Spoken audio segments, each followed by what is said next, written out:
I've been around Gridiron West as long as it's been around, as far as I know. Okay, that's the head and tail. Head and tail. Titans, you're the away team, so make a call. Tails. Tails. Just listening into the toss. It's a tail. Fair. What do you want to do? Receive? Which way do you want to kick? Okay, spin around. Yep. So the Rockingham Vipers to receive, and we are just about ready for football. West Bowl 26, the coin toss, performed by Mirko Drapulic. He formed the Westside Steelers way back in 1986. Have a good game, boys. And has been an integral member of Gridiron West ever since. He was manager of the Raiders team and was also instrumental in getting the under-19 division up and running. I tell you what, for most people that know Mirko Drapulic, it's very rare that you see him with a buttoned-up shirt. So quite a momentous occasion to see Mirko with a buttoned-up shirt here at Dorrien Gardens. Another fact about him, he actually won the West Australians footy tipping competition one year and got himself in the money with that.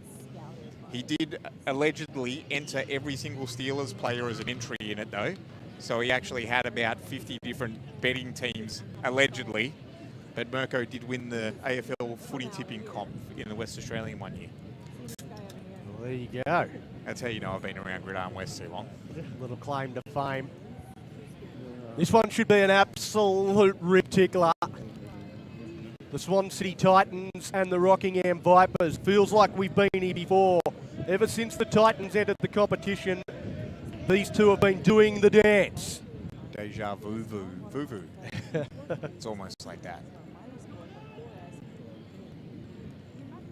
They certainly haven't had it all their own way in season 2020-21. I believe it's third year running that we've had this matchup. One apiece.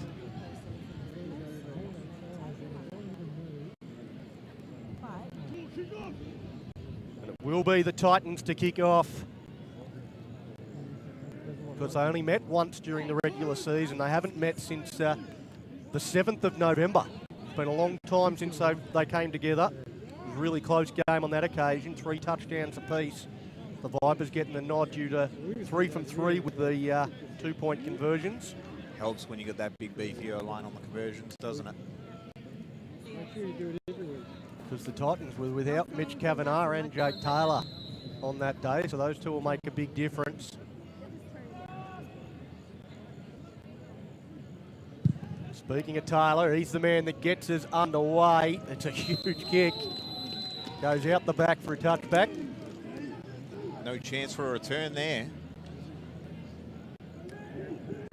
And of course, even if you're kicking it back there, you don't want to kick it next to Brant Honda. If you kick it anywhere, you want to avoid that, young man. Certainly going to be one of the key players on offense for the Vipers. And a soon-to-be father as well, for the first time. 2012 National Championships MVP as well for the WA Raiders when he was still only 17. So for the men's national championship team, won an MVP for the tournament. So he's a special talent. Gasterov. Yes, sir. Johnson on the inside zone.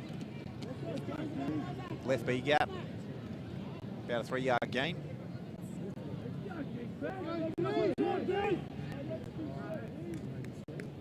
And as you can see, a huge offensive line there for the Rockingham Vipers. Both of them had interesting semi-finals, because the Vipers, they came out and they looked like they stayed in the sheds for the first quarter. They were very ordinary and found themselves down 14 points to nothing. Johnson takes it again. Not much doing on that one. Looks like near the original line of scrimmage, so we're going to have 3rd and about 7. But after being down 14-0 at quarter time, they then really turned it on, scoring 40 unanswered points against the Wolverines to make it to the West Bowl. So the linebackers there on the replay, as you see, reading the hole just as well as Johnson did. Drop back pass here, looking to the near sideline. Got a fade route down the sideline. Bit of contact there. No flag on it, though. Detmer and Burns. Detmer was trying to locate the ball. No intentional contact there. The receiver almost worked into the contact. No, I'm happy to go with the officials on that. That's exactly the way it looked to me. Taylor back to return the punt. Jogging onto the field now. A good defensive series to start. West Bowl 26 for the Titans.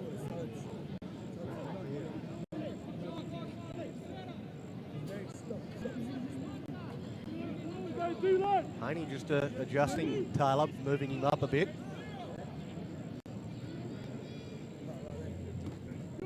Good snap, left-footed punt. That's dangerous. But near midfield, so after all that, the Titans will take over at midfield, or just shy of.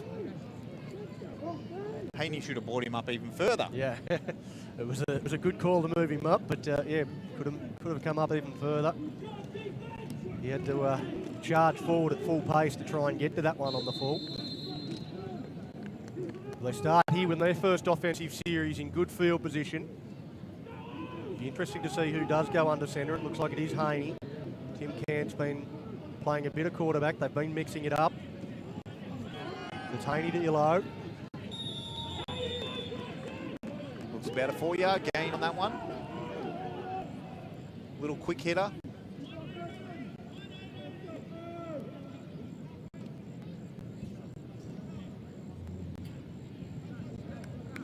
The Titans perhaps more noted for their running game, but last time these two teams met, they did have a bit of aerial assault.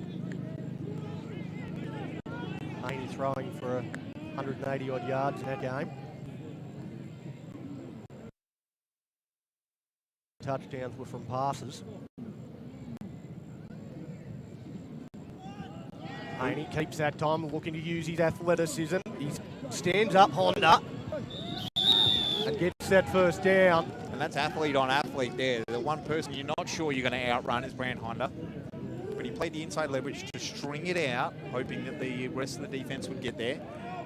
So you can see here, playing that inside hip.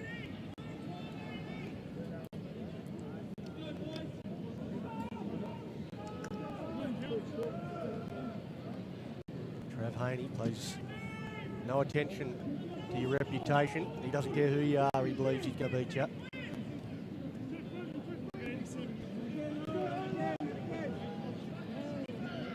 Twins to the left, wing back, now motioning. Direct handoff behind that fullback there. Gets a bounce outside, that's a first down and more. Well, that motion from Bettridge, and Bettridge just created the space for Illo.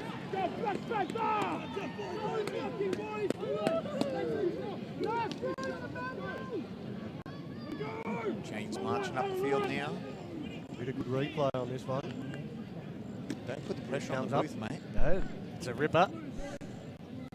There you Illo go. just skipped to the outside. The 50 sort of came through. Like a three-man blocking wedge off left tackle there. Yeah, the wing back, the guard and the tackle all pretty much plowing downfield. Moving it well on this first offensive drive, the Titans. Again, twins to the right, tight end and wing back to the left.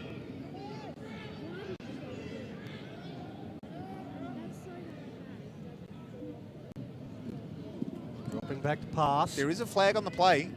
Haney's Steps up, in the uses pocket. his feet. Haney gets to the first down marker, but we'll see what the flag is for. Flag on the far sideline. Well, Matt Tracy's coming in to let him know what's up.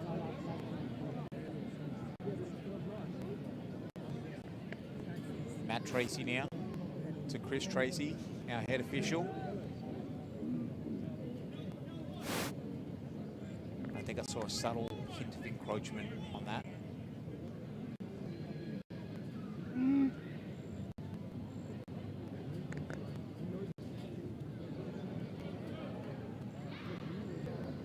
Encroachment, offense. The guard line up in neutral zone. 5-yard penalty. Still first down. So the guard might be a bit taller than the centre, but it looks a bit there. Got his noggin in the neutral zone.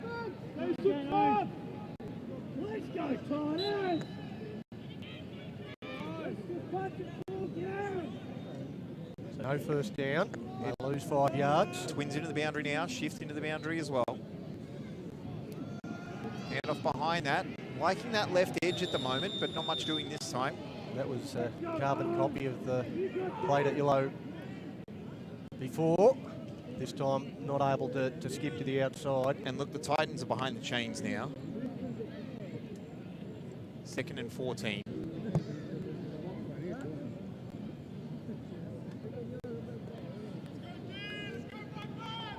So a bit of trickeration or maybe some more athleticism in space coming up. Looks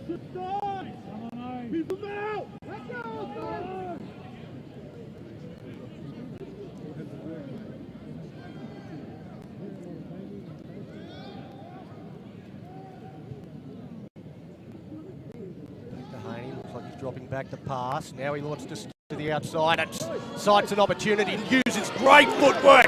Travis Haney, he's looking to the end zone. Touchdown, Titans! Look at the athleticism there of Travis Haney. Look, there was initial penetration from the D-line too, so he basically replaced that. He moved away from it, and then wherever that pressure came from is where he went initially and then made a man miss on the second level. You see it on the replay here. Drops back, pressure comes up the interior, he goes up and then back where they came from. And that's what you do when you're scrambling and you're trying to get away from pressure, is you replace the pressure, whether that's with a hot read going to a receiver or with your own athleticism. Wherever that came from, that's where the hole's going to be. So that's exactly what he does there. Skips around, goes back where they were and where they're meant to be in gap assignment, and goes all the way to the house. Let's go! Oh! And look, it's going to be about how much Haney gets hit throughout the game, as well as whether he can maintain this kind of performance.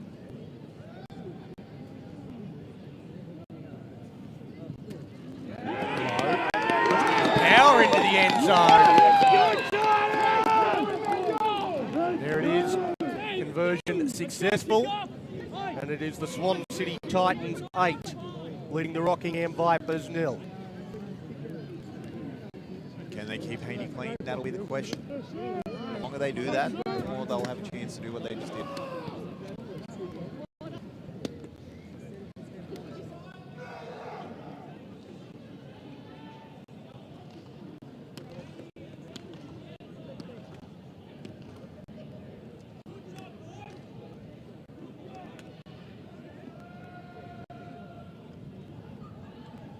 So the Titans to get us back underway. The Vipers not able to get too much going on their first offensive series. They find themselves down the score.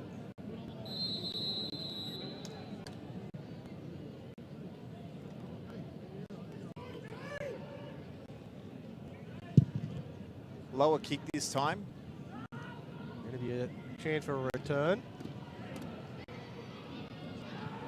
Picked up and brought back by the flash to Vita Siffer. And look, about the same field position as if you had booted it back there like you did on the first drive. So still starting down near the 20.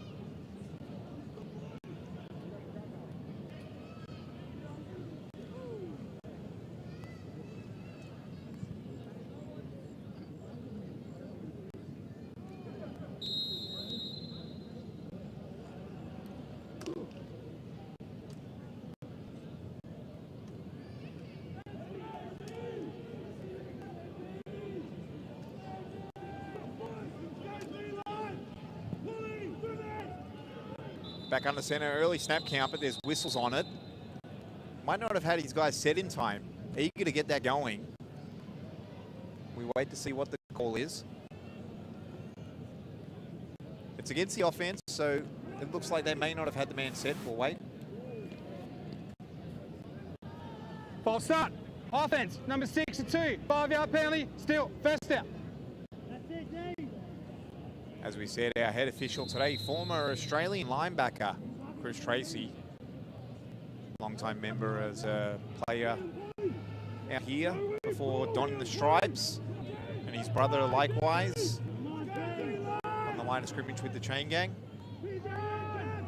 Interior handoff. looks to get most of that yardage back, but it'll be second and about 9.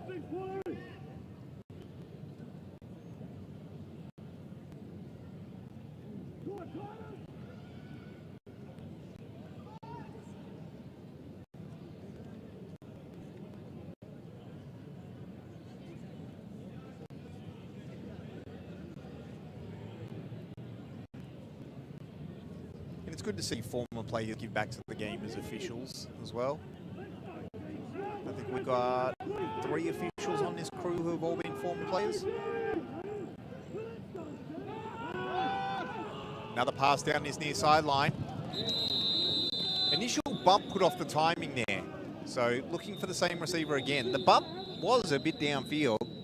Got a player down for the Vipers. Number 52 down. Henrik Haycock. Let's have a look here. So that's the right tackle.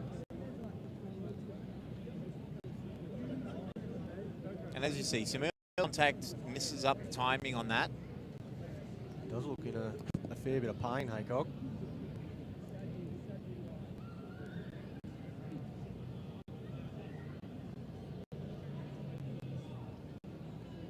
Upper arm, it looks like he's clutching, shoulder or collarbone.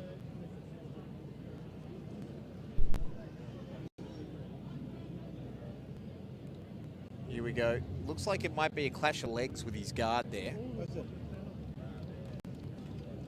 And there we go, flung down to the ground.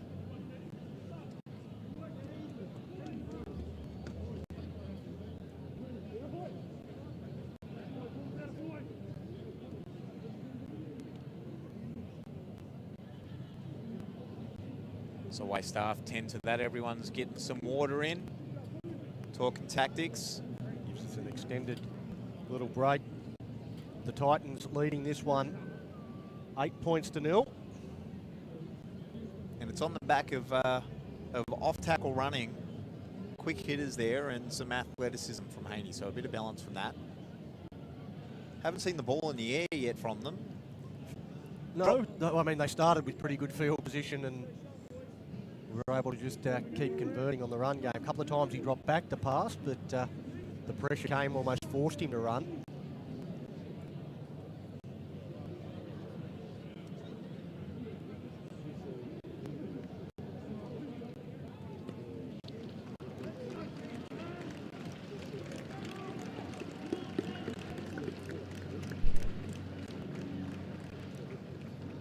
There we go, a bit of early contact. You'll see it here. And then as we see, just messes up the timing just a little bit. Haycock's made his way off the field under his own steam. Crowd giving him a round of applause as he makes his way off. Trips to the left this time. Has the single side receiver on a hook. And short of the mark. Kazakov. Look, Brand Honda had a chance down the seam there too on the near side. But taking the easy yards rather than the contested ball. Timeout by the Vipers. Synchronized signaling there from the officials too. That was well done. Yeah, there you go. There's Brand Honda down the seam saying, I could have had that ball, mate. Just trotting through the frame.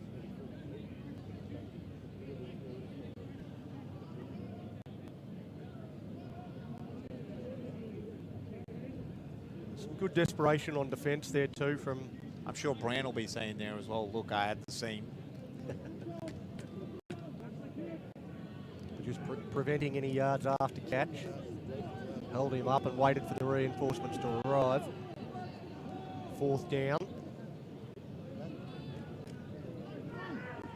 As the punt returner just looking to... He just worked as the water technician. He's looking to get a helmet on, get out onto the field, and... Now there's no punt returner deep. There's no punt returner there.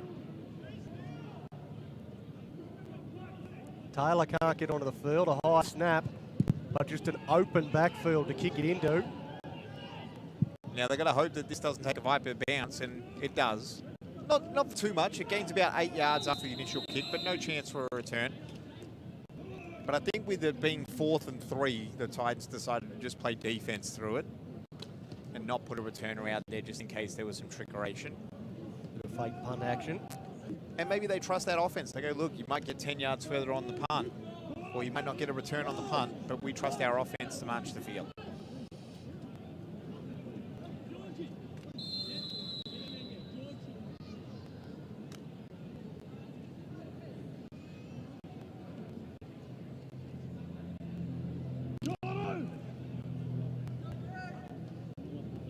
Certainly a bigger win territorially on that series for the Vipers. Twins to the left, tight end to the right. I formation this time.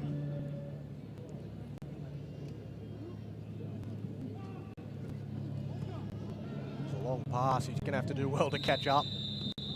Can't get to it. Georgie May's pretty quick, but not that quick.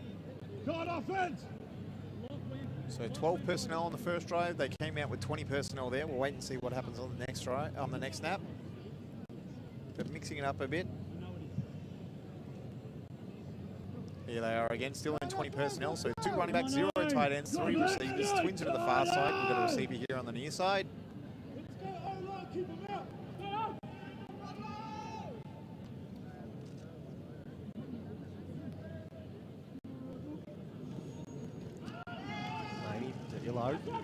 And look, part of the Vipers' defensive tactic seems to be having Brand Honda an outside linebacker to the throwing hand of Haney. So if he wants to boot to his natural right, he's matched athletically there by Brand Honda. Something to keep an eye on there. You'll see number 1 creeping up towards this defensive left, offensive right. Third down. About 7.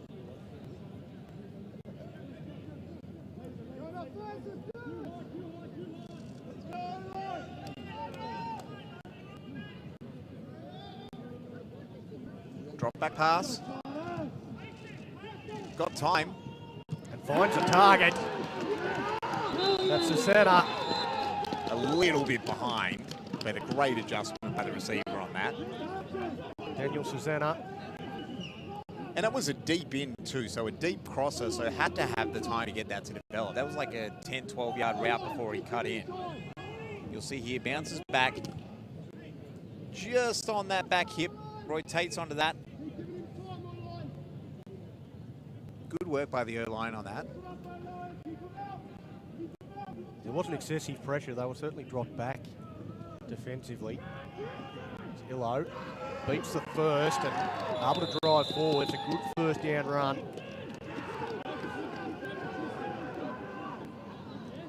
Staying ahead of the chains there with about a 7-yard gain. 2nd and 3 now. So Mitch Kavanagh make his way onto the field.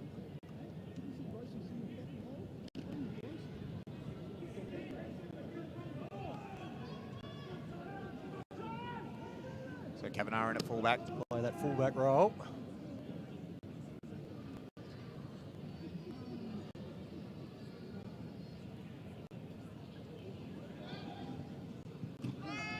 Again, go to Illo, and that will be the first down.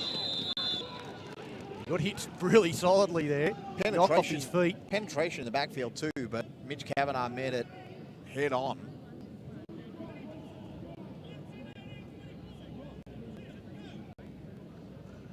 Graham DePiazzi was a little bit slow off the ground after that as well.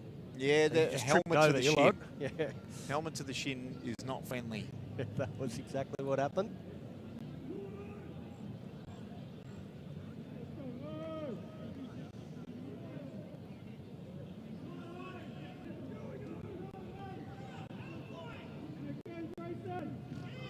Play action. Again, replacing the pressure. Still throwing. Got his man. And the ball just falls incomplete. Look, first down, that's the time to do that. Although he probably could have scrambled, he took his shot to get the whole thing, and he had enough air on it. George May, he got to it. He had a catch on it. It would have been spectacular.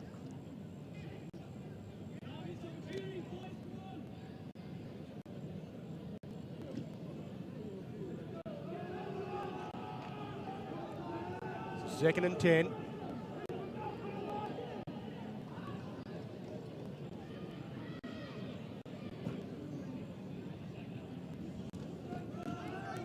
Again with Illo.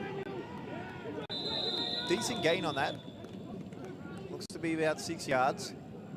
Tackle from Holder. And look, it keeps them ahead of the chains now. So it means that if you get that initial pressure and you're trying to throw on this one, you can actually scramble up, or it means you've got 2 shots at a run here.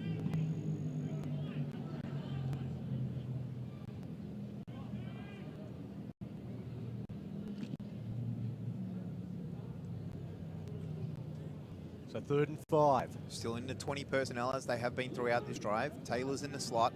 Twins are out to the right at the moment.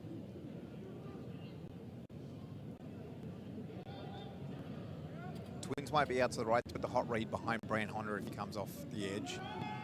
Looks to have the first down. He does.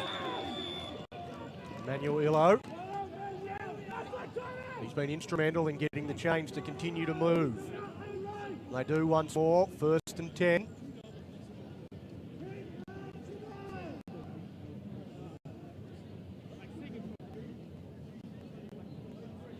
As they just keep edging closer.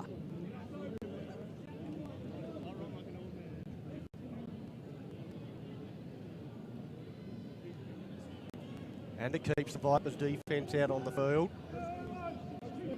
And for most people writing a script on how they thought this game would go, this is not it.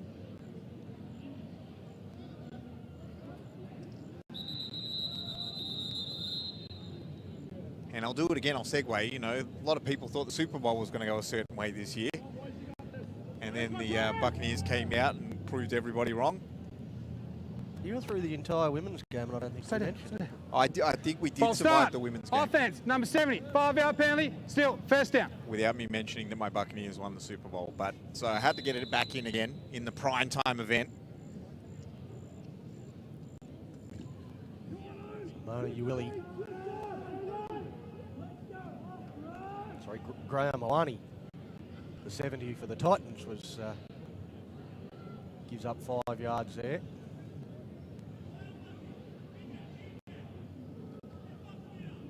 Haney just talking to the... Is that another one again? I think it is. Well, although the arm went towards the other defense. Might be coming back to where they started.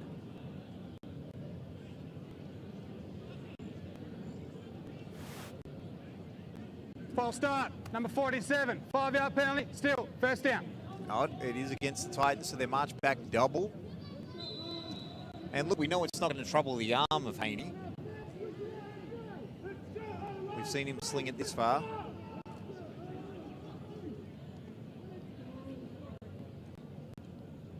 Just puts them behind the chains, which they really haven't been so far on offense at all.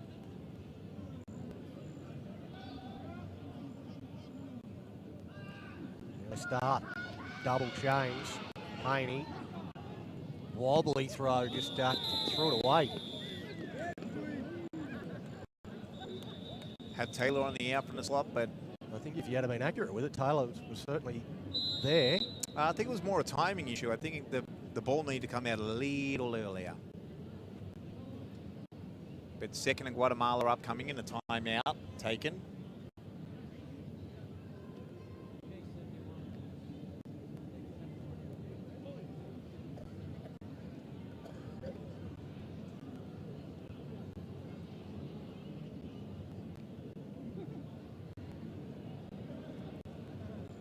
The Titans still leading 8 points to 0.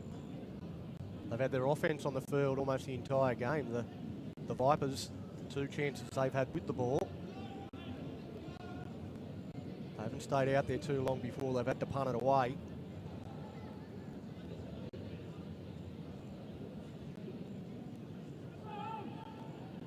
But this is their best chance so far in the game to come up with a stop. 2nd and 20.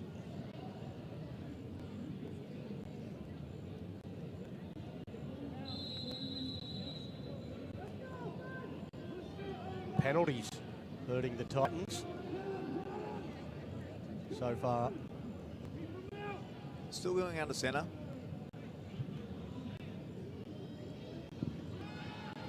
Quick pitch to Taylor. Taylor, good footwork, gets around his man. And a good pickup.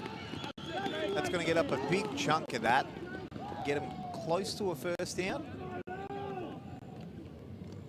Looks like that'll make it 3rd and short, which would be a good achievement. Oh, there we go. After the readjustment, it looks like it's going to be about 3rd and a long 3. Good cut back there. We've been talking about that all day today. You've got to keep your helmet outside if you're a cornerback there. So that's where all your help is. One of the young blokes played in the under 19s game there, Ryan Evans. He's sort of over pursued, and now Haney, talk about pursuit. The chase is on. Gets to the outside. There's some argy-bargy in the middle there. There's helmets off. There's a bit of extra carry activity. There was always a danger of this one getting chirpy. These teams do not like each other. And look, that's an adjustment there. So when you're keeping it as Haney, keeping it scrambling deliberately away from Brand Honda was the move there. We wait and see which way the flag's going. Are they offsetting? Are they all against one team? Well, there's another flag that just got thrown just then, so there might have been a few words spoken as well. And if that's against Proud, Stephen Proud, he already got a flag on the sideline in the women's game. So we'll be hearing Chris Tracy on the mic shortly. Here we go. We'll get to see what's happened on the interior here. As you see, Haney keep it to the outside, going away from the athleticism of Brand Honda, where he knows he's got a bit more going. Then you see the camera come back in the middle. And you don't see how that Viper helmet came off, but you do see the retaliation.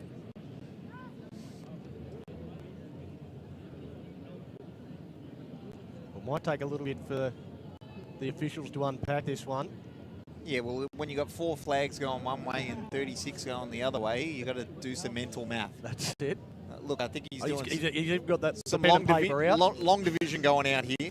He's busted out Pythagoras' theorem. Yeah, look, I think all they're trying to do now is figure out who the USCs are on, because unsportsmanlike conducts, if you get 2 of them in a game, you are ejected. Maybe they're even discussing if they're ejecting a player now with an immediate ejection for the retaliation here. But we'll wait and see. Definitely some names going in the book. We saw another flag flying. I think that's just to pick it up, not to throw another one. As you see, get tucked in nicely to the pant there. Good form. Getting a thumb right in there. And here we go. Just making sure all the laundry. Let's see the thumb on this one. Oh.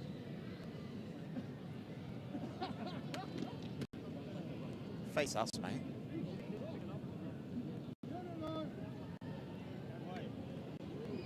Well, the way the ball's moving, a lot of them seem to be against the Vipers. Here we go. Yeah. There are 2 fouls on the plate. Both dead ball foul. Unsportsmanlike conduct. Number 96, defense. That penalty is declined. Dead ball foul. Unsportsmanlike conduct on the assistant coach. Half distance goal. First down. These are both USC, their first USCs. So I think if they're both dead ball, you don't decline one. They both got applied. So he might have misspoke there. You don't. If they're dead ball, they both got applied, which is why the ball marched a whole bunch of the way. But it looks like Prout's now got his second one for the day. 1 in each game. 1 in each game. And timeout by the Vipers now. So again, we didn't see what set Parsi fine off, but he's got the unsportsmanlike against him. And Prout's now out on the field again, having a chat to the defense. A very animated soul, always been that way. Yes. So played junior rugby for Australia, played receiver for a long time in Gridiron West as well. Always been loyal to the Vipers, and has been helping out with defensive coaching ever since. But tell you what, he had some footwork going to him. Also had a mean drop kick, so he could actually kick field goals from a drop kick. So not that gets done that often in the NFL, but no. Prouty used to do it quite a bit here. You would direct snap it to him instead of having a holder, and he would just off the drop kick. I was actually coached by his dad in to a rugby league reserve grade premiership. There you go. Ian Prout. Back in 2006, so a while ago.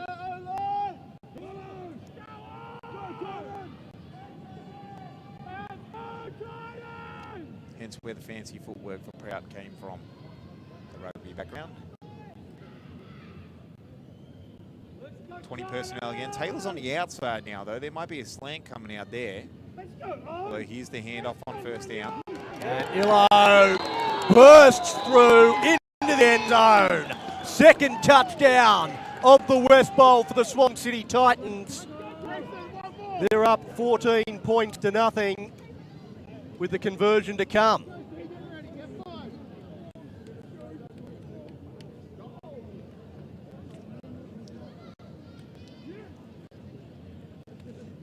Here we go. So we got the time ticking away as well.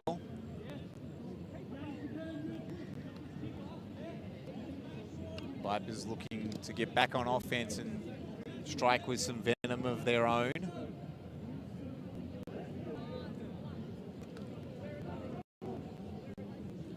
Looking for the 2-point conversion.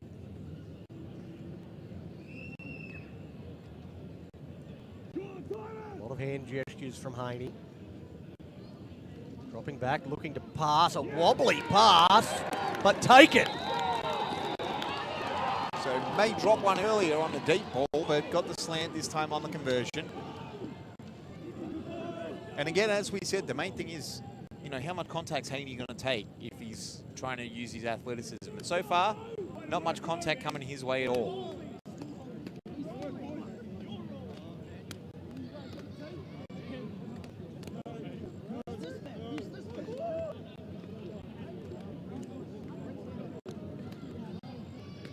All right, time to see if we can get some first downs on this drive. The Vipers yet to achieve a first down.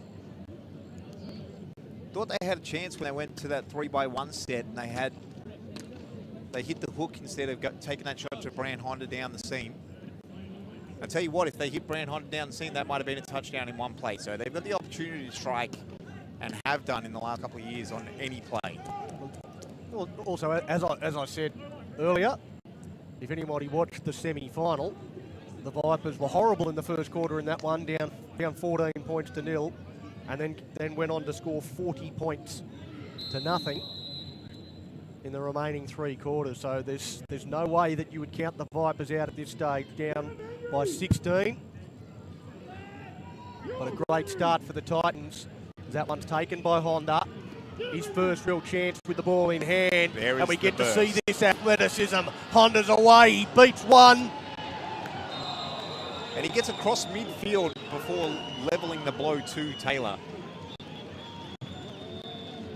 Well, Josh Pedersen thought he had him covered.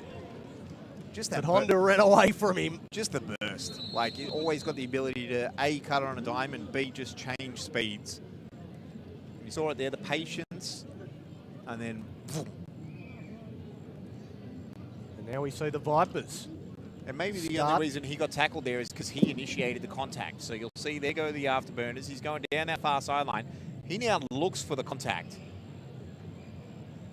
He might have had a chance to cut that back in. It was the kicker that ended up making the tackle. Look, Taylor's more than just a kicker. No. Sort of similar to St. Ruth in the last game, doing a bit of everything. Kickers in Gridiron West normally aren't just kickers exclusively, although the Titans did have an American come out that was just a kicker a couple of years ago. He could kick the pigskin off it almost. All right, so the Vipers starting cross midfield. That's the end of the first quarter, if you're wondering why they're going the opposite way. So the officials used the change of possession as the opportunity to change the sideline. Willie Murphy with the tackle.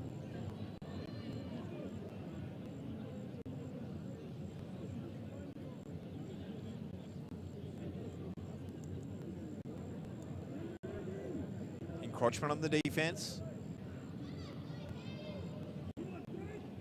Offsides. Defense, number 71. 5-yard penalty. First down.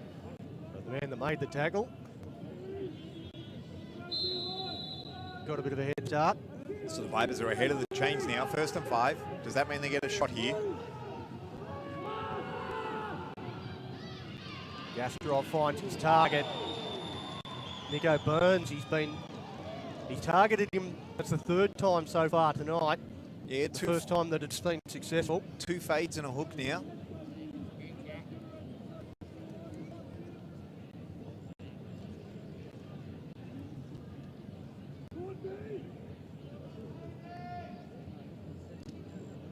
See the replay. Takes the catch pretty comfortably. Haney closes down the space. Make the tackle. Tries to cut back in and show some patience there, but just allows the defence to pursue. Does get a decent chunk of yardage on there, though. Looks to be about a 4-yard gain.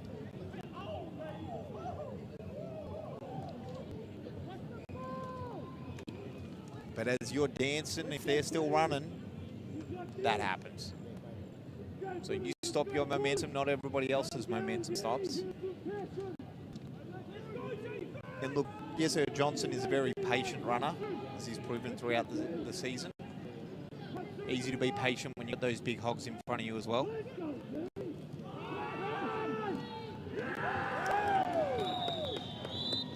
Johnson again. Kavanagh all up in his grill quite kind of early in the hole.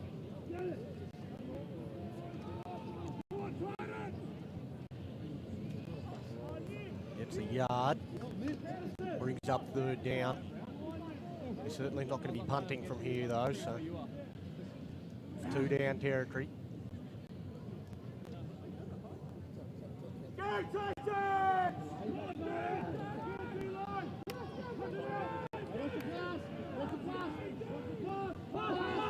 Gastrov looking to pass, pumps a couple of times. Burns is complaining that he was held there, but he gets no love from the officials. Timing's just a little off when there's a bit of argy-bargy out there on the routes. Let's have a look here. No, it looks like he just hooked and the coverage was there, and Ben wanted him to work to the outside, and he didn't. He just sat on it. So no penalty there or anything to be seen at all. Just looks like He was certainly remonstrating like there was more in it than that replay showed. He just sat on the route, didn't keep working for his quarterback. Gastrov on 4th down, looking to find a target. He's got one. Taken. Touchdown! There we go, right up the seam. And it seems to be where they had an opportunity previously, was down the seam. This time to the other slot receiver.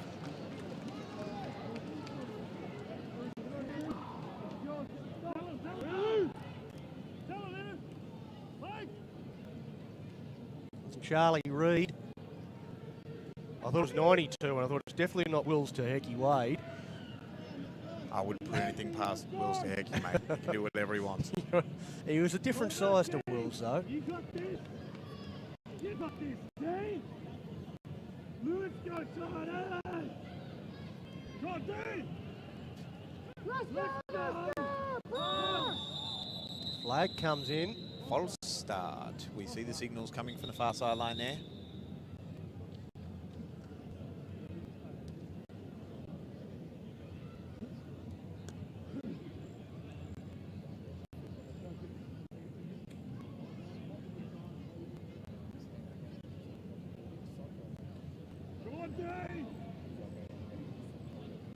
False start. Offense, number 12. 5-yard penalty. Replay to try. Let's go, team. Let's go, Charlie. Let's get that stop. Let's go, team. Let's go, Jason. Let's go. Gastrov again, dropping back to pass. He gets hit as he passed. It gets broken up. Flags are thrown. The flag's not on the hit on Gastrov. The flag's up in the trenches. We wait to see what that one's for, but it looks like there was someone laying on the ground there. Bit of extracurricular activity in the trenches. Hopefully they don't need to bust out the book and figure out how many different people are in the penalties this time. Let's pay attention to the line. There's a bit of a hold there. Slings him around the arms, and then another one there. So I think I saw at least 2 holds. We'll see if either of them get called.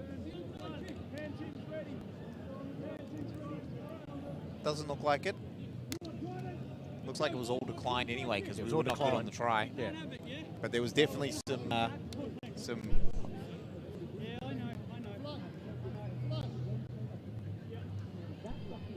Here we go, back to the actual touchdown. There's the pump fake, and he finds his man down the seam. Looks like it was a cover 3 by the defense, and he manages to find the hole in that. And we're back on here. So it's 6-16 after the convert was unsuccessful, although the scoreboard doesn't reflect that yet on your coverage.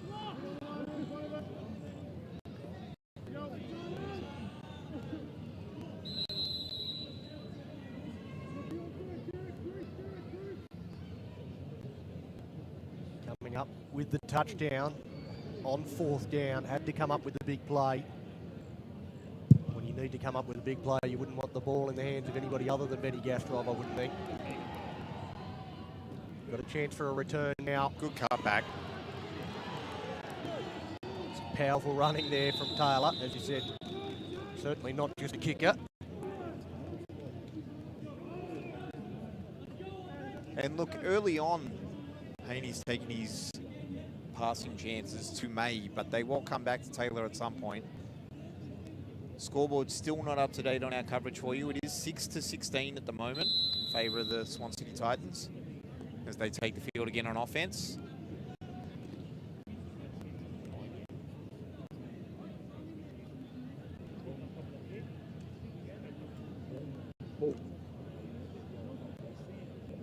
So a bit of communication on sideline, talking about being able to audible the coverages if they want to get out of that 3 into a 4. Below. That time, not able to get too many yards before he's pulled down. Johnny Leilua. Second and a long 9. His last game of his career, Johnny Leilua, retiring at the end of today.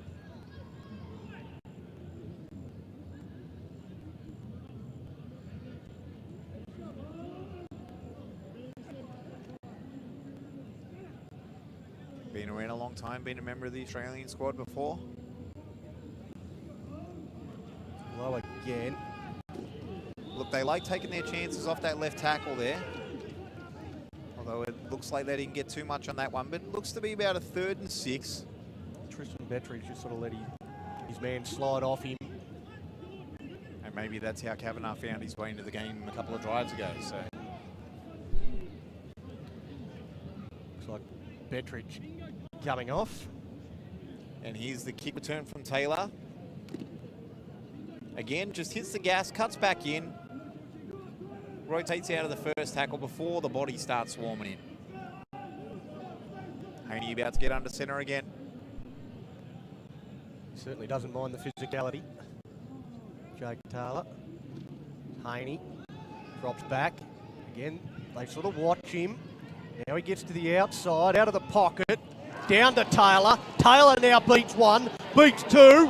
Jake Taylor into the backfield. It's a foot race. Jake Taylor's going to win the foot race into the end zone. He's going to keep going into the buildings. And that's what we talked about with working again for your quarterback. So we had an instance on the last drive where we had someone sit on the hook, not a lot there, had to throw it away as a quarterback. This one, Haney buys time, and as he buys time, the receivers work for him and come back to the ball. So Taylor was working a lot deeper than that. As Haney flushes out of the pocket, Taylor works back for him. And you see him working back here.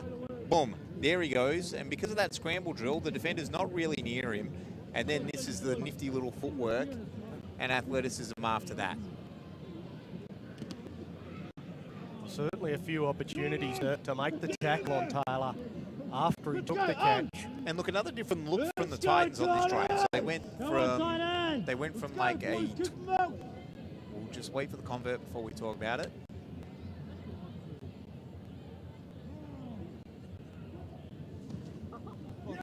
Fumble on that, picked up in between the legs. No good on that. So the score will remain 22-6. Now they've come out, they run some 20 personnel. They've run with a tight end and a wing back. So they've run with 12 personnel, 21 personnel. This time they came out with 12 personnel. They had 2 tight ends on that and 2 receivers. So mixing it up, giving each drive a little bit of a different look, seeing what mismatches they get.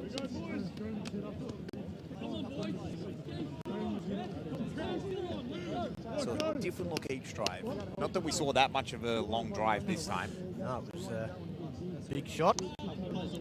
But I think you said pretty much at the start of that drive that they've been going to May, and they will link up with Taylor at some point. Yeah, almost on cue. That's exactly what we saw. Yeah, lucky me sliding the dollars in to look intelligent and saying, hey, throw this next one to Taylor for me. Has paid off.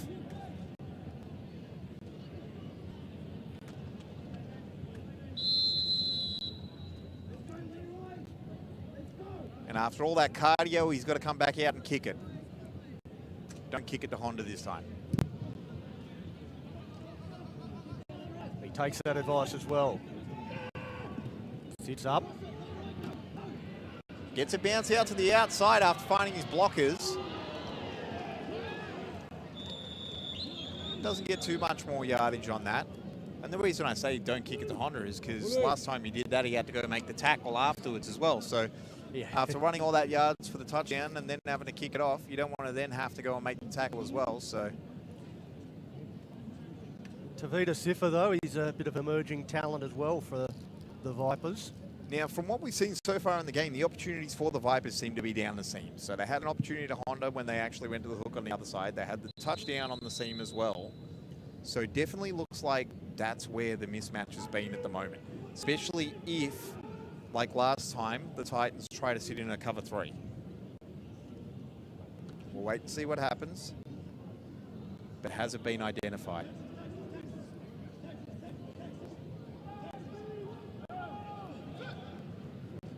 The shotgun this time. Interior handoff to start the drive.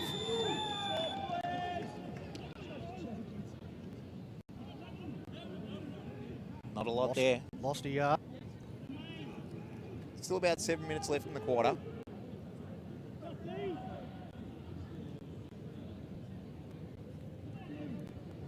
So plenty of time to claw this back. Absolutely. Full stop start clocks in our 11-a-side men's. Trips to the right now. Last time this happened, we had a shot for Brandt down the seam possible. That's where he's looking now. Brandt crosses. Ball sails a bit high though, so he comes under the safety on that, works into the hole. And that might be one of those things where you read it. So middle of the field closed, you take the seam. Middle of the field open, you hit that middle there. And this time they looked to be more in a cover 4, cover 2 kind of look. Safety split, Brandt then bends back in. They call it a bend when you've got that possibility. You can either hit the seam or you can hit the inside depending on what happens with the coverage. That time Brandt hits it in the middle, but the ball sails a little bit. So it definitely looks like that's where the opportunities have been so far. Two on each side this time. Pump fake again from Gastrov. Down the seam again. Well, that's a nice catch. It is indeed. Nico Burns. He's been the go-to man, really, for Gastrov. And you see there why. It was pretty good coverage.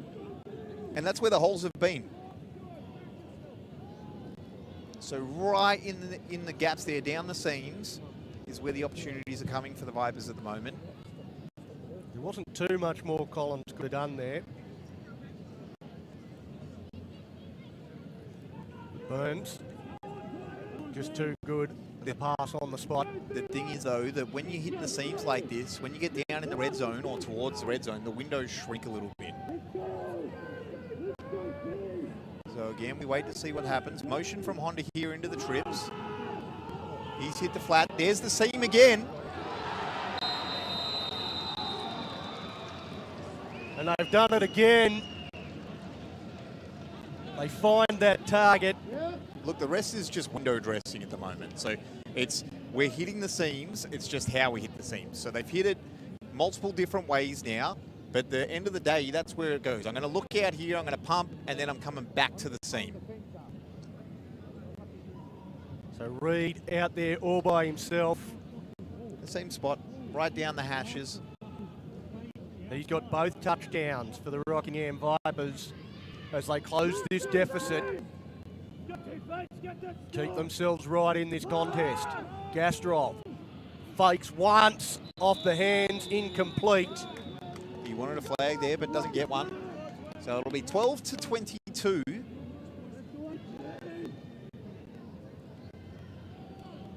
And there's still plenty of time left in this quarter. We're about halfway through the quarter. 5:40 already taken off it. So if you can do your math, that means we've got about 6:20 left in the quarter.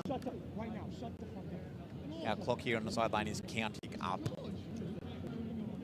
So my brain has to then do the math from the 12 minutes on that.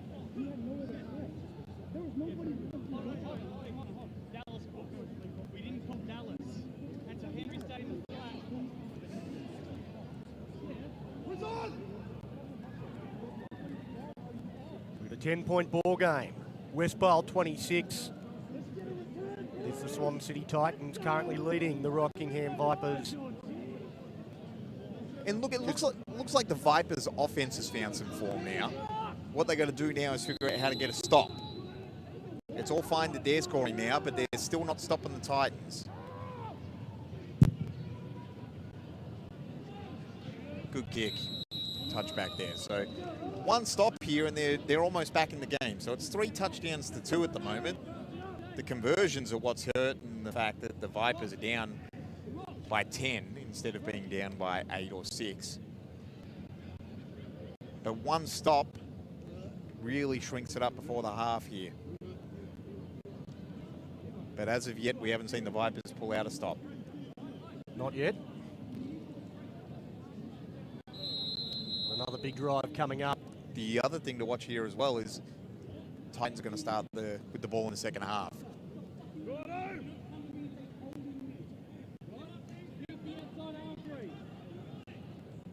So as it gets, the clock counts down, they'll be able to use that to their advantage.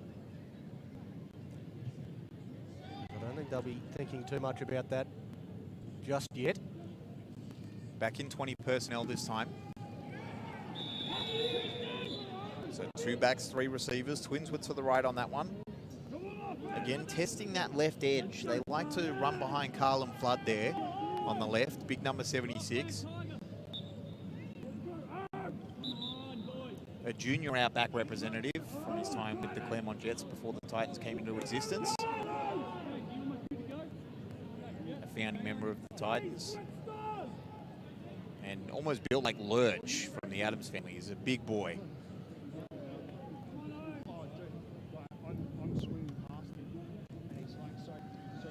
This time Haney keeps, takes off, gets the first down, gets out of bounds. Almost an illegal high-low combo on the line there, though. Speaking of Flood, him and the left guard went low, he went high. Can't actually do that, but the officials don't pick that up and throw it. If we get a replay, you might even see it if we don't cut away from it quick, but definitely something a bit ticky-tacky. Watch 76, boom. 2 men on the block, you can't go low on that. Although the defender might have even just collapsed in the hole and they both went high.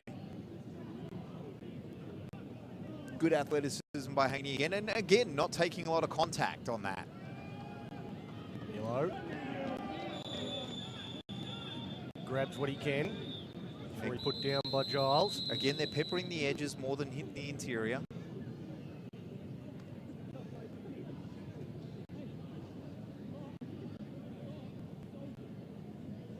Do have a flag. Clock stops dead on 7 minutes counting up, which means we've got 5 minutes left in the quarter. Looks like against the Vipers. 5-yarder, so it looks to be an encroachment. Offsides, Yep. defense, number 96, 5-yard penalty, still first down. Second penalty of the game on 96. This one not as bad as the last one. No. Still in 20 personnel by the looks of it. Twins are this time out to the left. Taylor is still in the slot.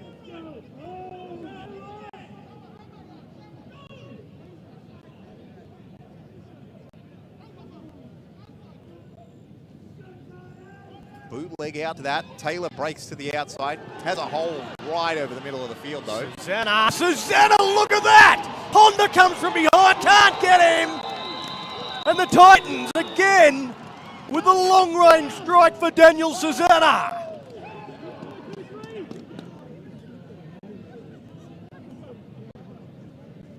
Not only are they scoring, they're scoring in a hurry when they do it too. Not being forced to grind out the drives. Here we go, play action, boots out to the side. Taylor takes a lot of attention on the outside here and leaves a big open hole in the middle of the field. Honda with the athleticism to have a crack at it, but not enough purchase on it. Go defense, yeah? Let's go. Let's keep our heads down.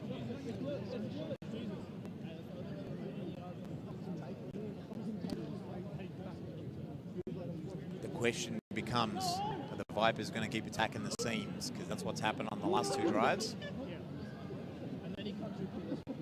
See the two-point conversion attempt first. Still in 20 personnel.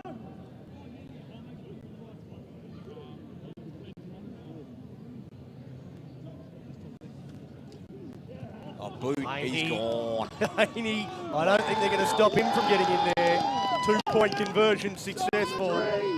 And the corner was kind of stuck in no man's land because he knew he was the only man left. But if he goes for Haney, he's not covering his receiver. And if he stays on his receiver, Haney's got a field day. You'll see it here. The corner just goes, there you go. I'm stuffed, mate. I'll just stick with my man and hope somebody can get there. He was in a no-win situation once Haney got outside the pocket. You almost said exactly what he said. I'm not a lip reader, not from this distance, but I could have had a good guess.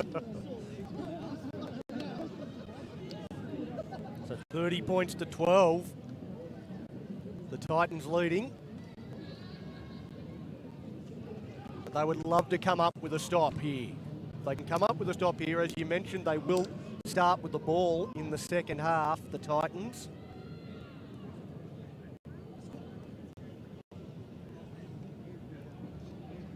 They could go a long way to winning their second West Bowl.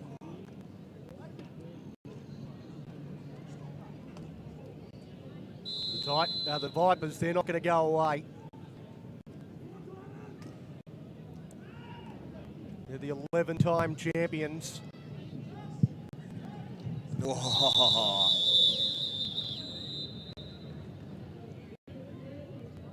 Do they take the penalty or do they ask for a re-kick?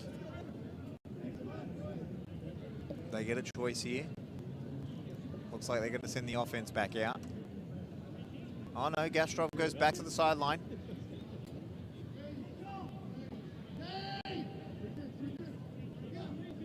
They're going to say re-kick it. Have another go. From 5 yards further back. Play it again, Sam. Illegal procedure on a kicking team. Kick out of bounds. 5-yard penalty, re-kick.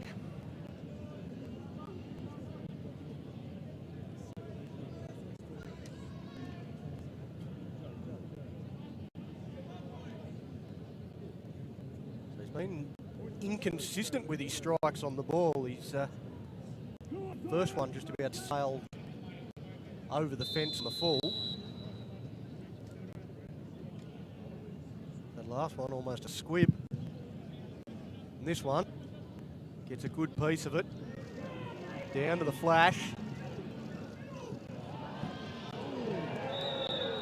Picks up good yardage there before he's cleaned up. And at the end of the day, that would have been close to where the penalty got him anyway. So it didn't matter whether they took the penalty or the re-kick. That's where they start. It's all about the journey. Just a bit more cardio that everyone got out of that, I think.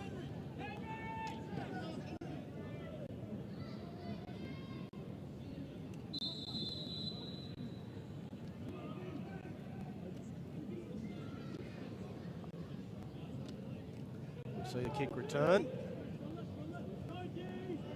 Good heavy contact from Rapiner.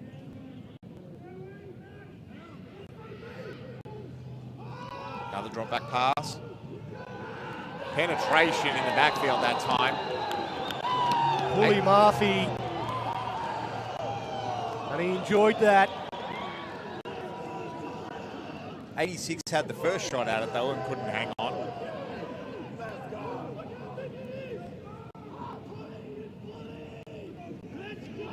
And we all heard the call, "Bully, you bully," from the sideline. Well, it's a big sack, drives the Vipers a long way back.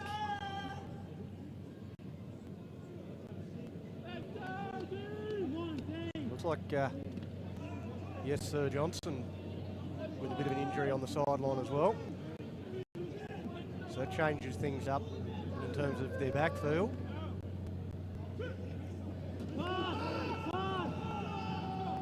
Good route, good completion there.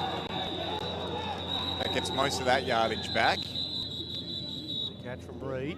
There is laundry down on the field though, down near the 35-yard line. It's near the original line of scrimmage. There was a few players got tangled up. Not sure exactly what happened. So it looks like it's against the defense because they're going to see Gastrop and ask him for his choice. They're declining the penalty. They said, "We'll take the yards, mate." Offsides. Defense. Number 55. The penalty's declined. Third down. Got Pedersen offside.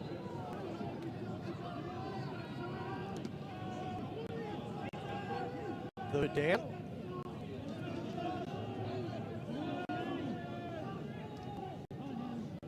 Did about 6. Gastrov. And that'll be intercepted, taken by Haney. Haney with his 8th interception of the season. And the Titans offense will be back out onto the field. Look, that was borderline roughing the passer too, and then the celebration after that. So I think Gastrop asked the question. There were a bit of words there. So you'll see here, just as he lets go of it, he's got a man in his grill, and we've just cut away from him, so we missed that. We see the ball though. Two closest people to it were both wearing white.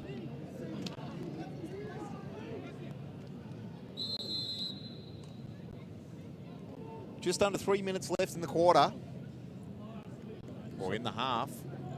Certainly the last thing you want is for an interception to be undone by carrying on a little bit too much to put some hurt on the quarterback.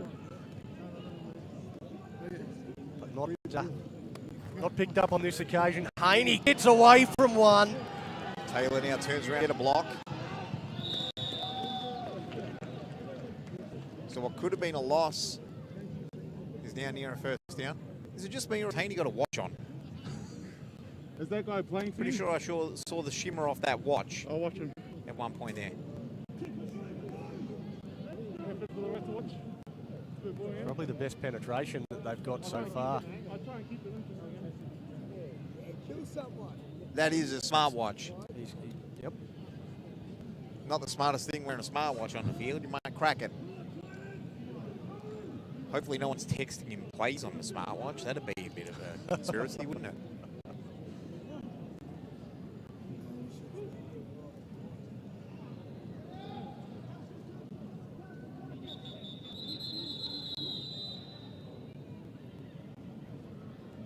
Call the time out there, Haney. No, I think they've called it 2 minutes. But we don't actually get a timeout for 2 minutes, so I don't know what the heck's going on. I'm sure Haney was signalling timeout.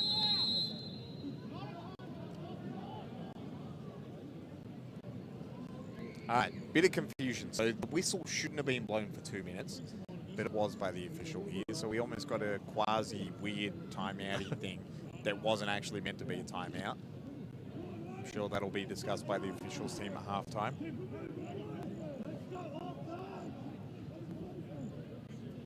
Oh, take two, Haney back under centre.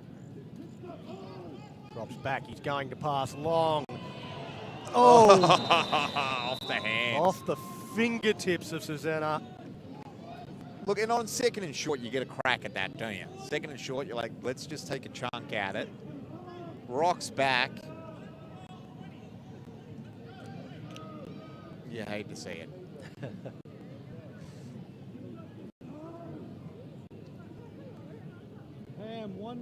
Edges off the hands, incomplete. Third and short.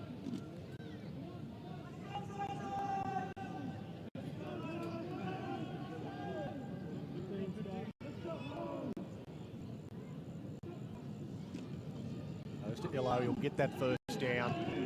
They'll move the chains. That's the way, Tristan!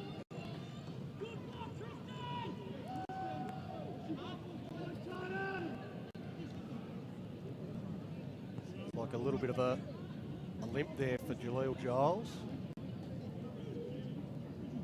The Vipers. Staying on the field though.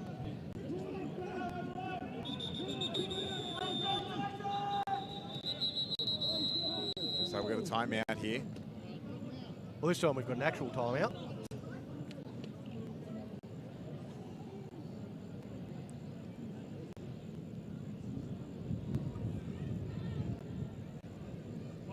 So 30 points to 12, the Titans leading. Teams getting in their huddles now. Water technicians coming out. Getting late in this second half. The Titans can use up the rest of this clock and come away with points and start with the ball in the second half. They can almost put this one to bed. So a minute 43 or so left in the half, if our clock's accurate here on the sideline.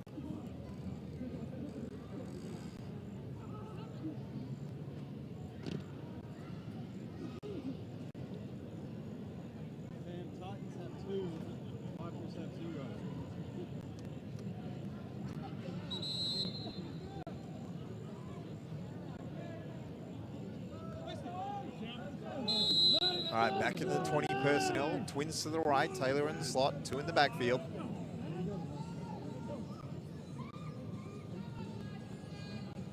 First and 10.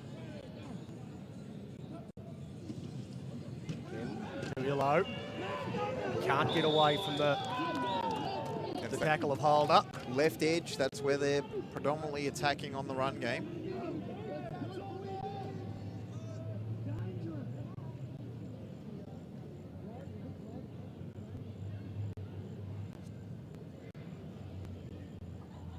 Clock is running now, though. And looking to control it here, the Titans. Taking their time.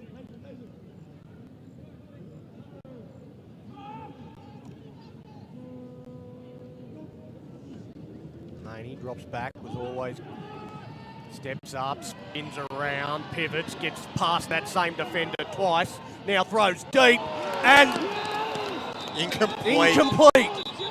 In and out of the hands. May could add 3 touchdowns now if he could hang on to the ball.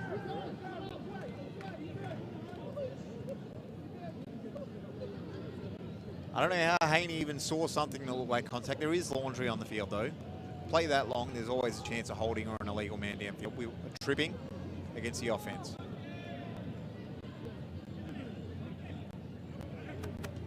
Tripping. Number 68 on the offense. 10 yards from the previous spot. Still, second down. This isn't Karate Kid. We're not sweeping the leg. Jared Bunsen Burner. The offender. 53 seconds. 15-yarder too.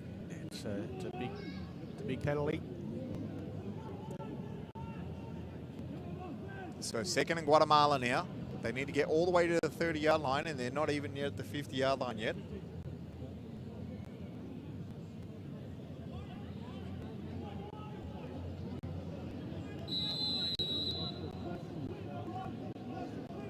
Brand Honda was asking if they could have declined that because it would have been third down, and now they're stuck with second down, and the Titans still get a chance to kill some clock.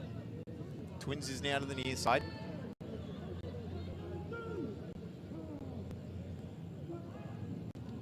Drop back pass again. Haney. The pass to May, but May puts it down. It's a difficult one to catch. Again, it was in behind him. The stop, go back, it was down low. And Haney really in the backfield with a bit of hesitation, trying to set up the blocks almost. So he comes forward a bit. All right, you want to go inside now, I'll go back outside. So almost trying to not only keep his eyes downfield, but helping the blockers in front of him with some of his hesitations in the pocket.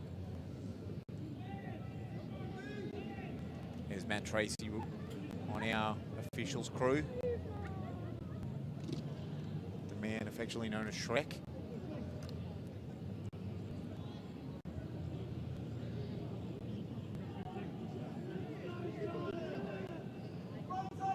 Twins to the near side again.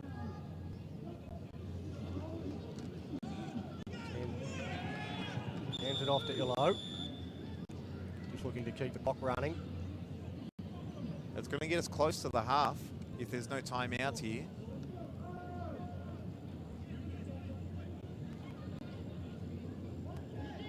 So I wouldn't be kicking if I asking were for them. the kicking ball. No, I would be running around for 5 or 10 seconds if I was Haney, just killing the clock with my pocket presence. Let's see if we even need to get a snap off. Doesn't look like we're going to.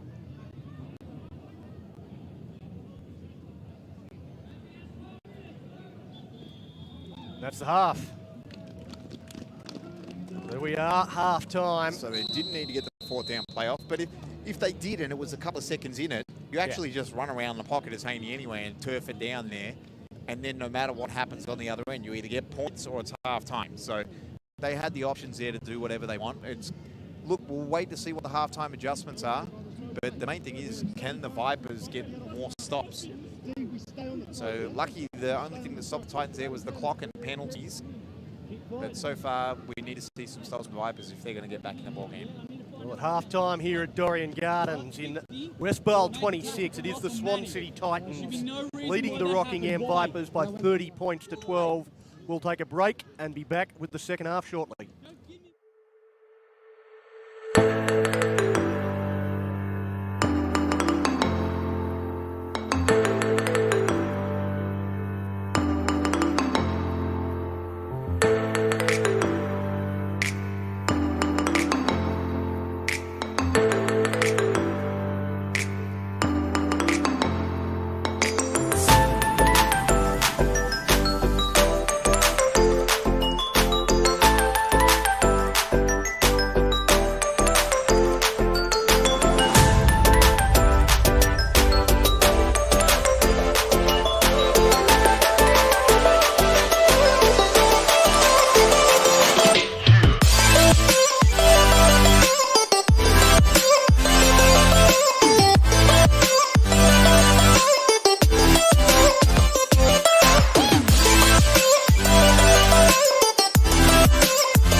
g'day ladies and gentlemen, and welcome back to Dorrien Gardens. We're just about ready for the second half, where the Swan City Titans currently have one hand on the West Bowl, leading 30 points to 12. But if you count your chickens before they've hatched against the Rockingham Vipers, you'll turn around and find out you've got scrambled eggs. We've got a big second half coming up. The Titans will have first use of the ball. And they'd be desperate to extend this lead, but you can guarantee the Vipers would have made some adjustments to their defence. And they'll come out and look to put it on the Titans.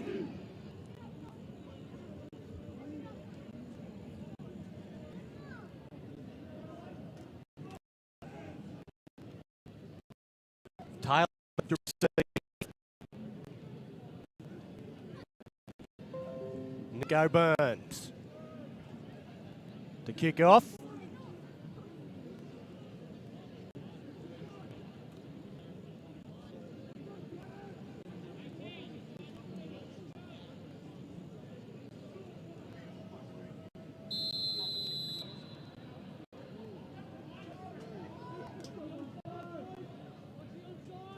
I'm not sure what we're looking at on the monitor there, but Burns kicks off, gets underway, goes out the back for a touchback.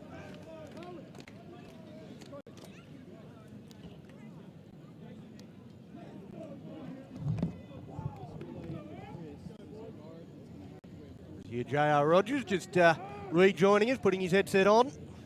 Yeah, look, trip down memory lane at halftime there. Quite a few members of the 2001 WA Raiders national champion team are up in the stands. So sitting there with Mirko, who I got to say, I told everyone how you normally have your shirt unbuttoned, mate. And I was disappointed when you didn't. But we're back in the second half action now. Let's go offense! Let's see what adjustments the Vipers will make defensively. Return to the 21 with Twins on the right, tight end on the left. Anita to Illo. Beats the first, beats the second. And look, nothing's Takes changed. Gorovich to come in and make the stop. That's where they want to run, is off that left edge. They've continued to attack that throughout the night. Kavanagh with the chip block. Tight end with a good block there as well. And once again, there was a couple of Vipers that had an opportunity to make the tackle, to affect that tackle. And we've been seeing it almost all night with Titans players just bursting through tackles. Those one-on-one misses really hurting the Vipers. Again, Twins to the right, extra blocker to the left. Off left tackle again, this time cuts back in. That time Tavita Sifa able to jam in, close down that space. Got a little bit of assistance. And you got to think at some point they're setting this up. So off the left edge, off the left edge. When they're doing that as well, they're keeping the wide side of the field to the right with the twin receivers there. At what point is this a fake with a boot from Haney back towards the Twins? 2nd and 7. So again, same thing, Twins to the right, tight end to the left, 2 in the backfield.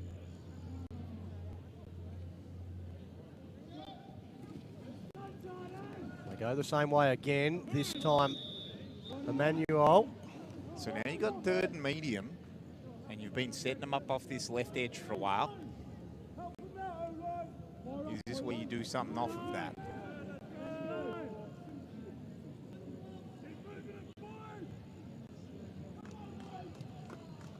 And again, you think the Vipers need to stop on this first drive of some kind. Well, so far the Titans run the same play 3 times in a row.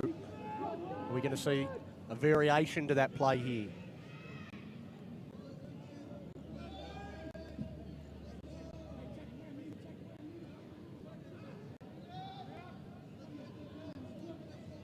There you go.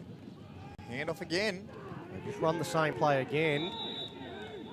And very, very close.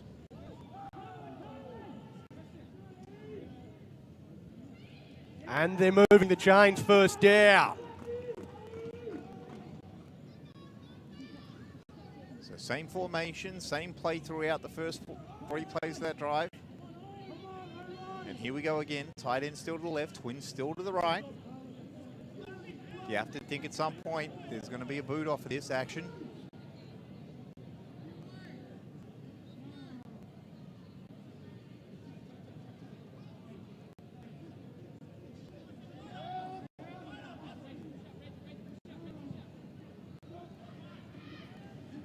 Hand off again.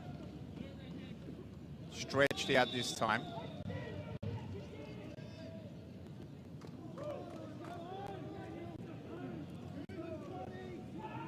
Just a short gain for Rillo on that occasion.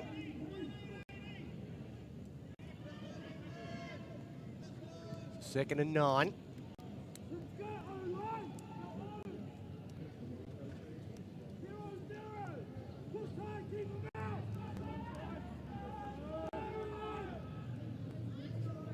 Keep bashing this left-hand side.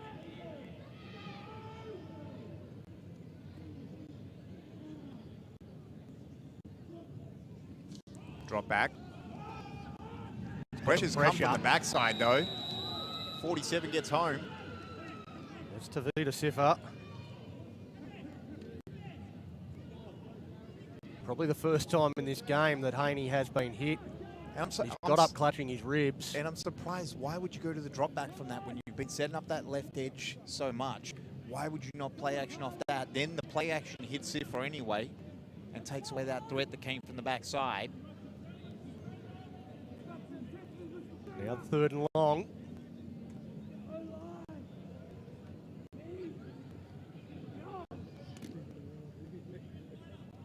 Take some clubs out of the kit bag for the Titans. So now they've gone to 20 personnel, no tight end anymore. Taylor's by himself on the left here. Twins opposite him on the right. Drop back pass. Taylor's got an outside release. Haney's There's dropped a fumble on that. And it's recovered by the Vipers. And he dropped back for a lot of yards before he put that ball in the dirt too. So it's a short field for the Vipers. And not the way you want to start the second half if you're the Titans. We've got to see this on the replay. He just hits himself in the knee. Yep. Couldn't recover.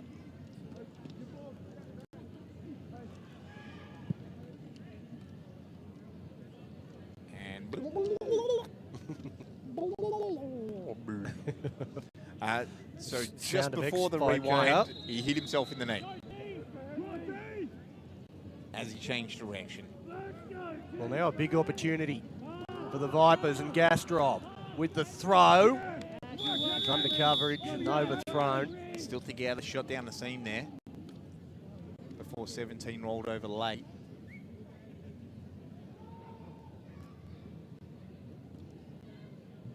Johnson's back in the huddle to start the second half here.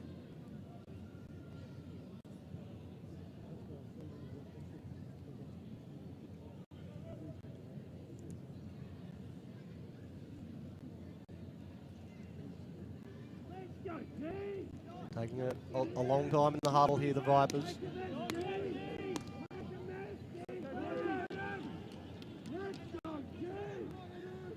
Trips to the right. Quick pitch. Out to Burns. Almost an extended run there when you think about the way they did that one.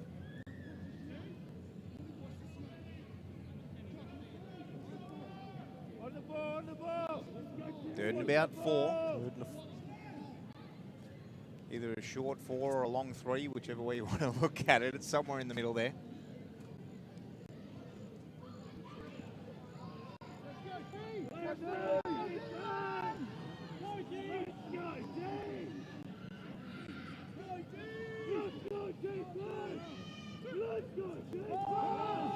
Gastrov gets it out and off the hands. Put down. So the receiver drops it and the DB celebrates as if he did some. Yeah, Ben Detmer, he's seemed pretty happy with himself. for these opposite number dropping it. Yeah, the NFL epidemic of celebrating someone else's misfortune instead of your own good play has trickled down.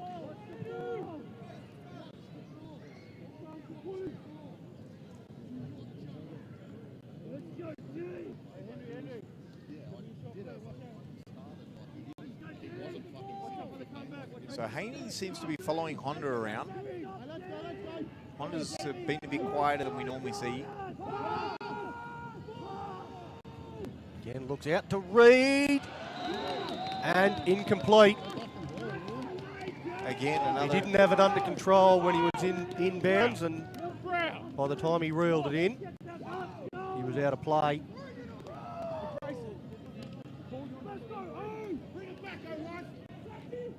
Off the hands, popped up, he's out of play there. By the time he takes the catch. So no completion and turnover on downs. The Titans offense back out onto the field.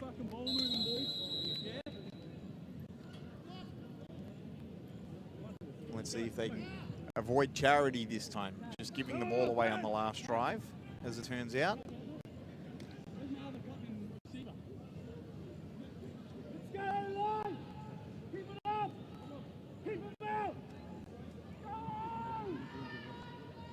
For all his gifts, Travis Haney, he's certainly prone to a fumble or two. Same setup as last drive. Same players last Same drive. intent as last drive as well. There's got to be a boot back to the Twins at some point.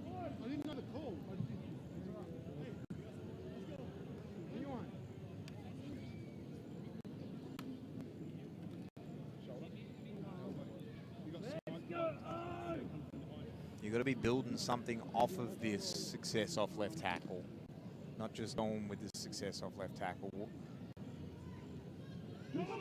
Although not much on that play, so it's still 2nd and 9. Same setup again. Twins to the right, tight end to the left, 2 in the backfield.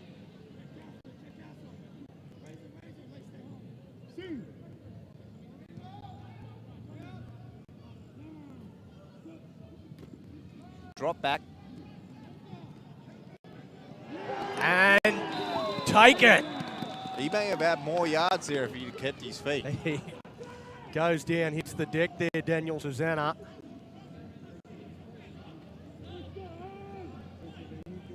But it's a nice grab. What are the guesses here that we're going off tackle to the left on 1st down?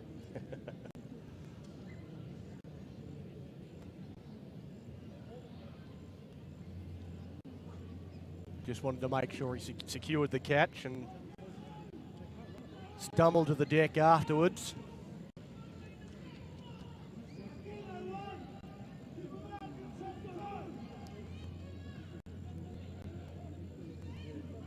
Oh, surprise, surprise. Well, it's a bit more success here for Illo. We'll see Torrent. 1st down titles off tackle left at the moment. Again, by getting off tackle that time, though, they've flipped the field back again. So you've now got the wide side of the field back towards your twin receivers if you're keeping in the same formation.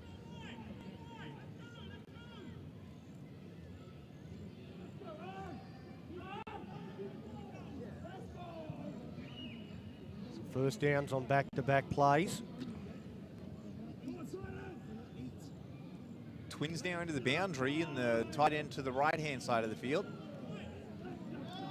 Does that mean they're going off right tackle? Yes. No, Haney's kept. He does get out to the right. There's a flag thrown. Big old flag.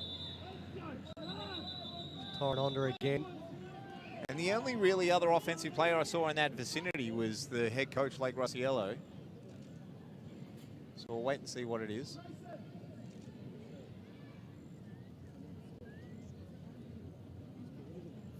Don't want to be the head coach and also get a flag on yourself or something like that.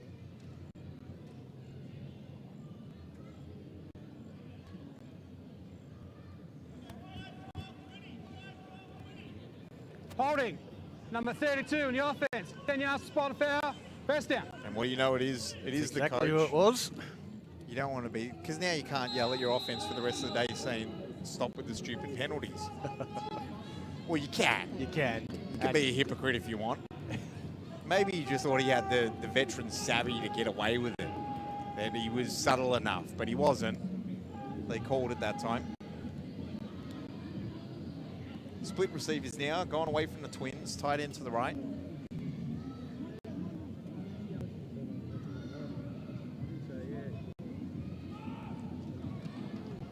Stand up to Taylor.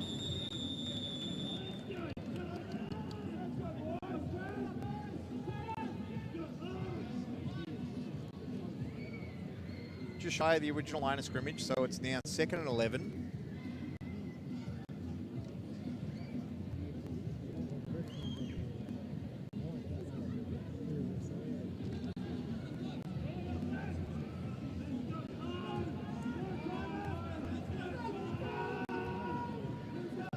So 21 personnel again, split receivers. Taylor's to the right. Penetration that time.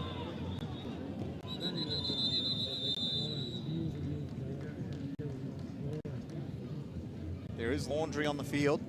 Helmet's come off.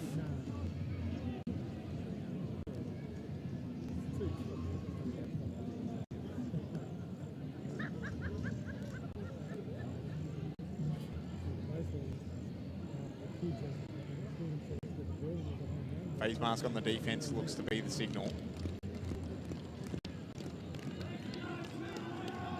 Personal foul. Face mask. Number 50. Defense. 15 yards. Spot foul. First down. Against Jaleel Giles. It's again a big punishment.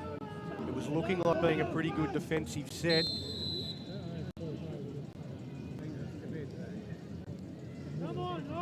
Instead of being 3rd and long, the Titans with the first down. Spreading the field a bit. The receivers quite wide splits there, especially into the boundary there for Taylor on the right-hand side. Bit of real estate on the left here. Fade route.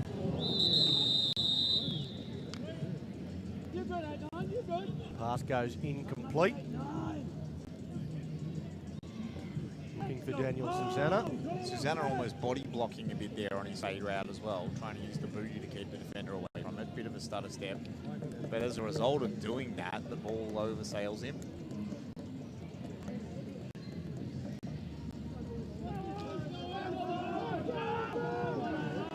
Second down.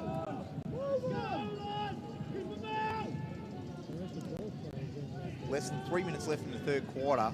One of the rare times on this drive where the clock has stopped after an incompletion. Titans chewing up the clock.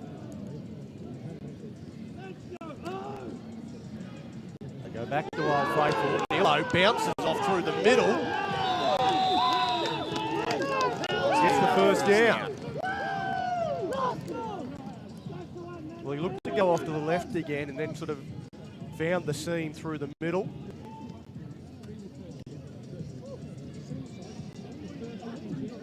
Burst through to get the first down.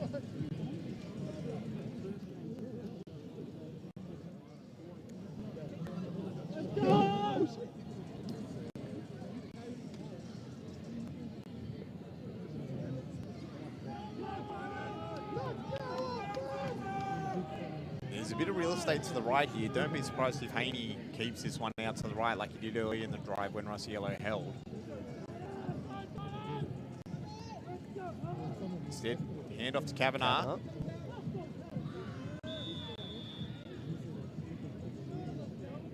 He didn't have a lot of an opportunity to do anything there. There was immediate penetration in the backfield. It's just the second time they've gone to Kavanagh so far today. The first time was on the 2-point conversion and he dropped it. So he hasn't had a lot of opportunities to run.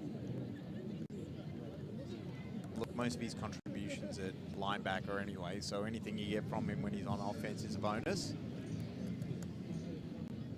Both of their middle linebackers on offense at the same time here with Rossiello playing tight end on this drive. Kavanagh now coming to the opposite tight end. So 12 personnel with Twins to the right. This is the boot action that we've been asking for a while back towards Twins. Now he finds himself back in the middle. Takes off down the left sideline, still dancing. Kavanagh finds some work for him. Does he stay in bounds? No. No, I think he's... Does he get a thought he first had down, though. the chance there for the touchdown, but just goes out of bounds. Now it's 1st and goal. See on this replay, sort of tiptoes down the sideline, just hits it there. The official right on the spot. Cam Tuft. If he'd have known he was out of bounds, he could have saved himself actually getting whacked hit at the end of the play. But he thought he might have danced and tippy-toed down the sideline. Instead, cops a little bit of extracurricular for that.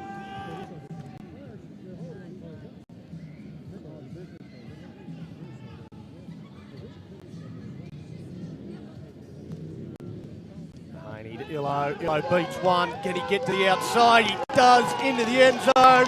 Touchdown! Emmanuel Illo. Well, you see Glenford Vassell, he is going off. He does not agree with that decision at all. Yeah, but the pylon counts as the end zone. See if he's got a case.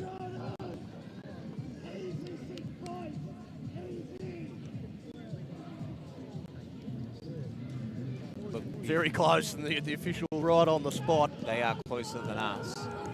But if that ball gets in front of the pylon before this foot gets out of bounds, you'll see the left foot will come out of bounds in a moment. The back foot there.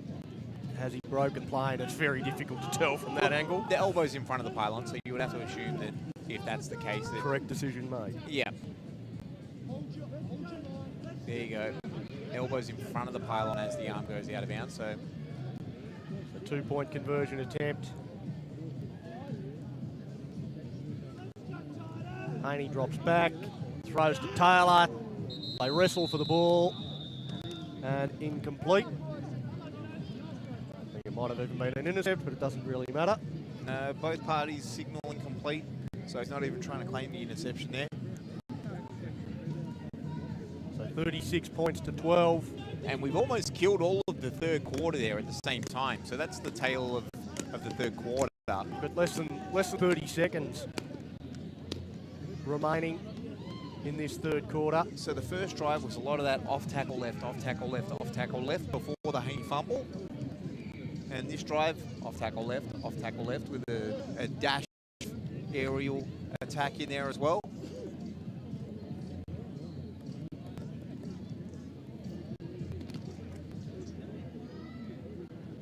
But you would have to think that although Elo's been getting a lot of the ball, that Carlin Flood has to be up there when you're talking about impact players at the moment. If that's the butt crack that they're attacking when they go at this Vipers defense.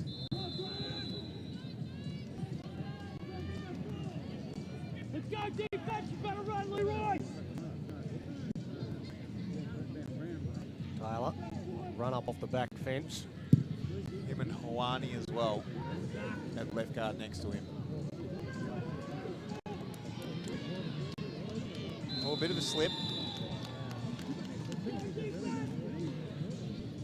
And down around the 30-yard line, or just shy of.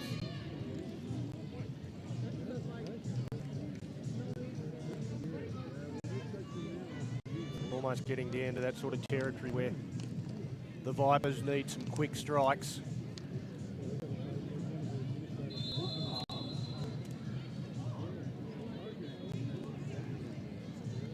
Look for Ben Gastrov to start really opening up the shoulders.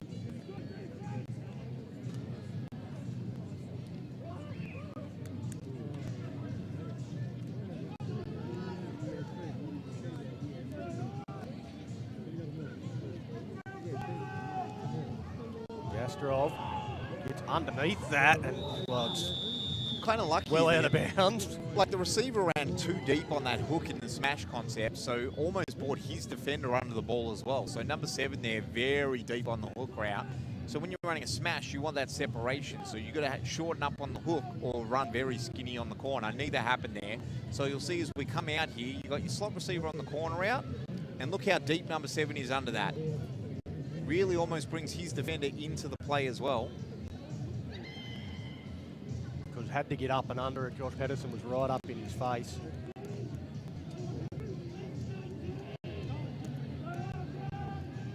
It's a second down.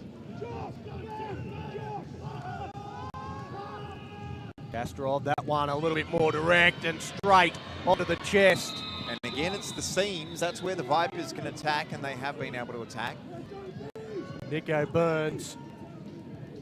Especially when Honda's taken Haney away from that. So Honda's running a route that gets Haney out of the way, and then they're filling that with a skinny post right behind that.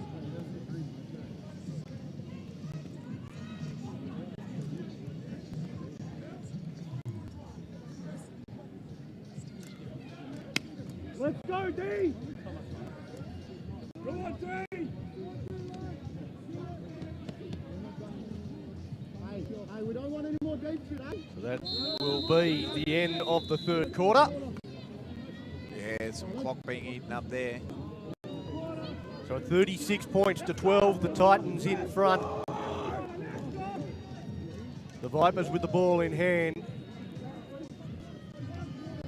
They need something miraculous from here, the defending champions.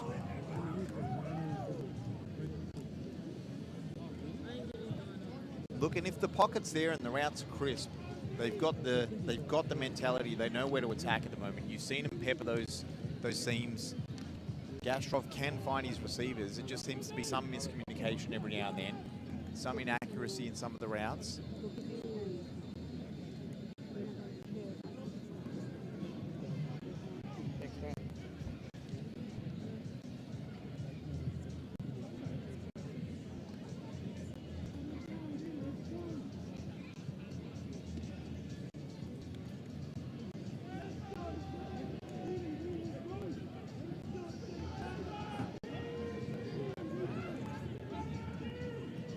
Back out onto the field for the final quarter in West Bowl 26. Trips to the right. Honda's faded down the sideline with another wheel route under that. Honda thought he had over the top.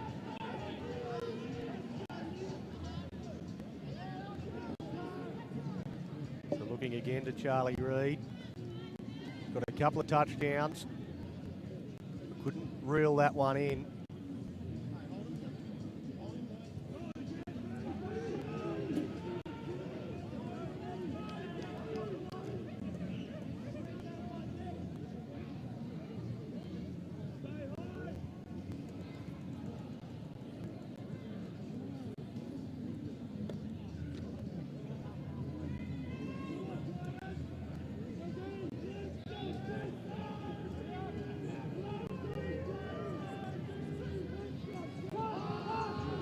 Plenty of pressure on Gastrov. And on intercept opportunity goes begging.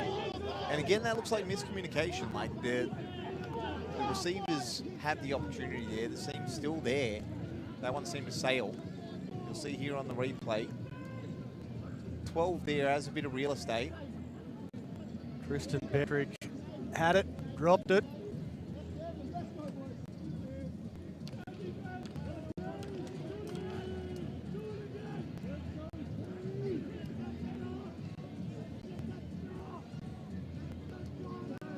Third down.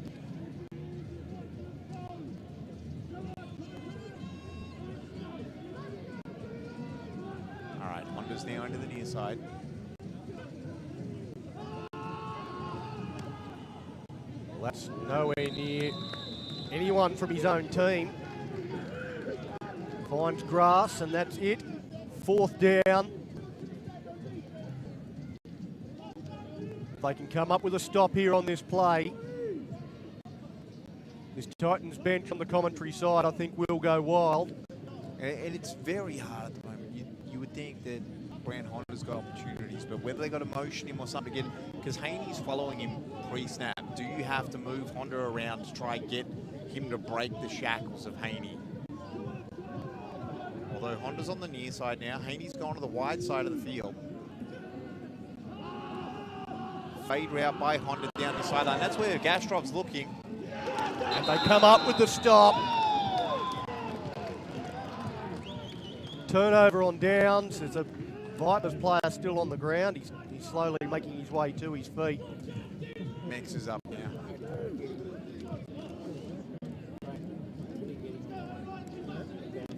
So the Swan City Titans move a step closer to being West Bowl champions for the second time in their history. Not an overly long history, but Would that make it 50% of their years? I think it's their 5th year. Is it? Or is it their 4th year? I can't recall. I think they won it in their 2nd year, and then they lost it last year. So it might be year 4.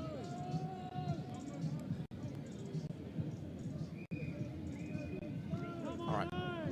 Tight ends out to the right this time. Tight end out to the left as well.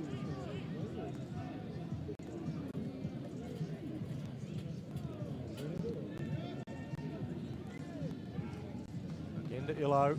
And again, right behind Carlin Flood. Although this time they went away from the tight end, and as a result, they didn't have that overhanging extra blocker on the edge that they normally get when they do that. So losing a yard on that occasion.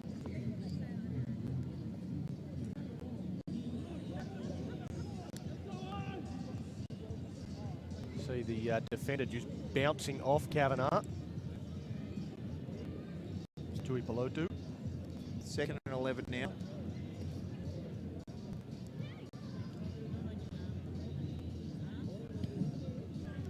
Tight end still out to the right here with a whole lot of real estate, nothing outside of him.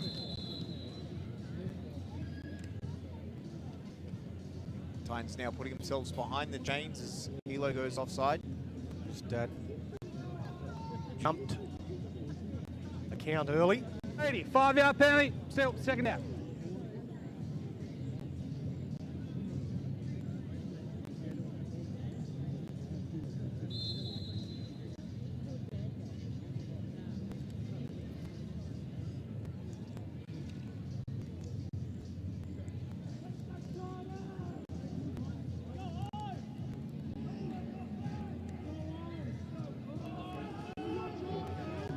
Tight ends to the right now.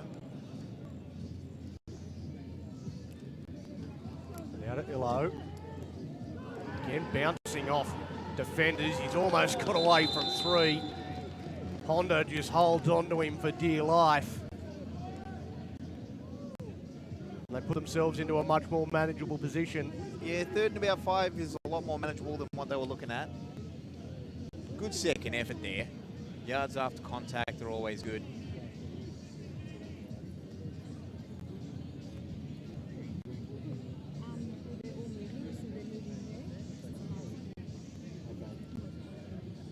As I've said a few times already, it's been their ability to be able to break tackles. Just allowing them to get more yards than they should be entitled to.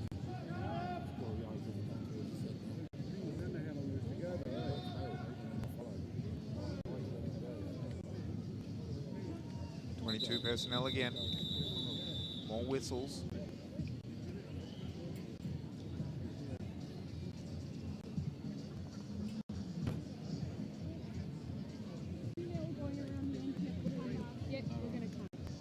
Once again, doing themselves no favours. Today game, offense, number 23, 5-yard penalty, still 3rd down. Looking to take it right down to the last second and took it to 1 second too far.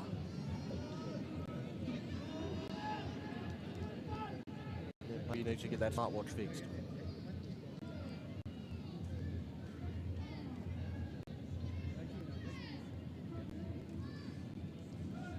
Again to Illo. Grabbed pretty quickly. On this occasion, again, Viliami Tui Pelotu. I'm trying to do my math here. Is it just me or are the Titans playing this drive with 12 men? Unless Cairns playing right tackle, they've got 2 tight ends to the right, 2 receivers to the left, and 2 in the backfield.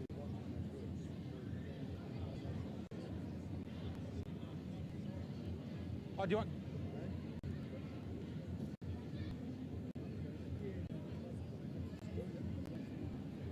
Illegal procedure. Offense. 5 in the backfield. 5-yard penalty. 3rd down.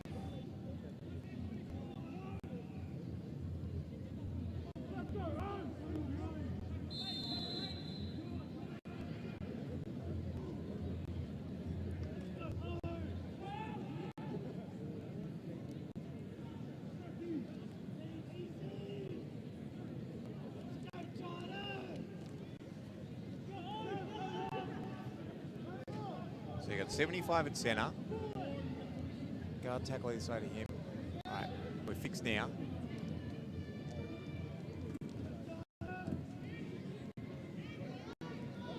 With Haney. Haney's got to the 1st down marker, looks to get out of bounds.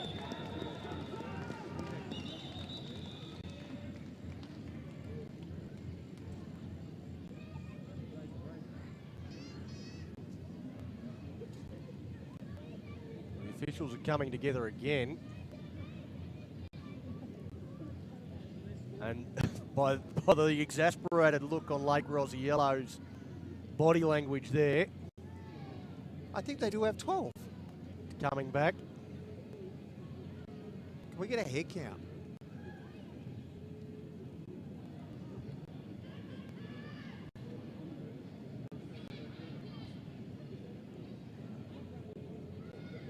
I think you might be right. I think they've played the entire drive with 12. Can we get a head count? Illegal procedure. Offense. 5 in the backfield. 5-yard penalty. Still 3rd down. The reason they're getting 5 in the backfield, I think, is because they got 12 They've on the got field. 12 players. Can we head count?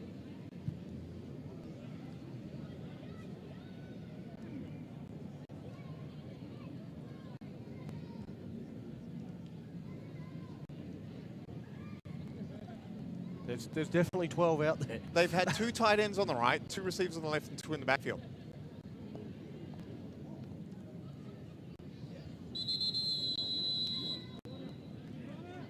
Well, now they've called a timeout. They might work out that they've got 12 players out there. It's been the entire drive. I thought I was going crazy. I was like, they got twin receivers, 2 in the backfield, and 2 tight ends.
So it looks like they might have sorted out the issue.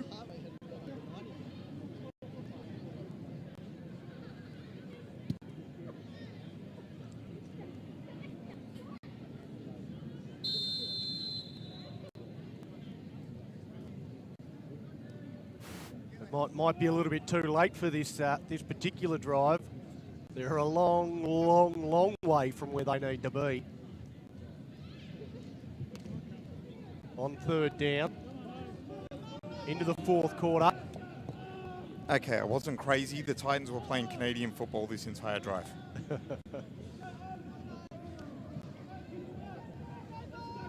It's all been sorted as Haney, again, looking to use his athleticism, gets into a bit of strife and just throws it away. I like Lake's explanation when he was arguing with the officials. He said, I wasn't in an illegal formation, I just had 12 on the field. I had enough men on the line of scrimmage, I just also had too many in the backfield. Yeah.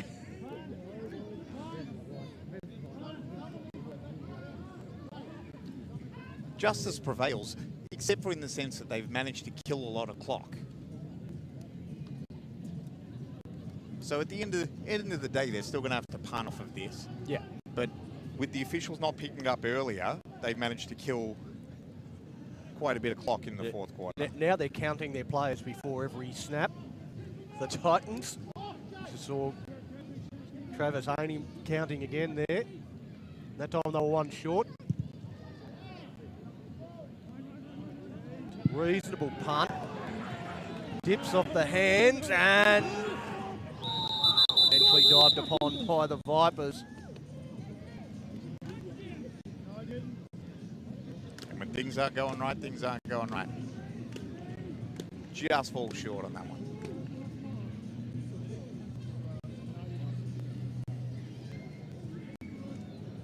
We're right into the home stretch now.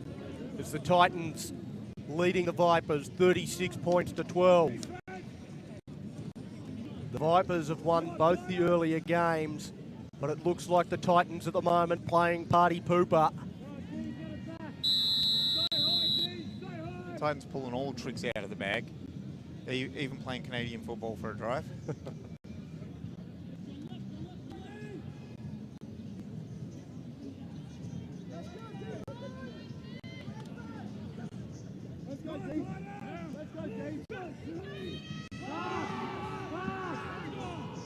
Gastrov, and another interception opportunity goes begging for the Titans. It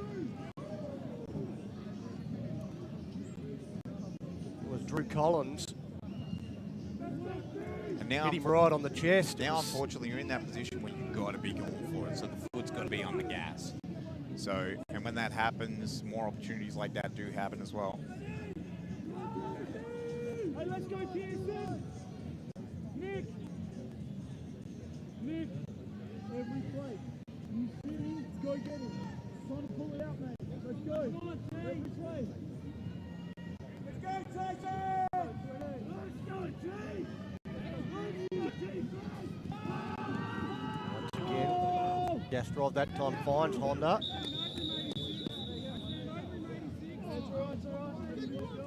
Immediately steps out. Stops the clock. Doesn't move the chains. Third down. 3rd and 3, so manageable. But again, are they looking for that 3 or are they looking for a chunk?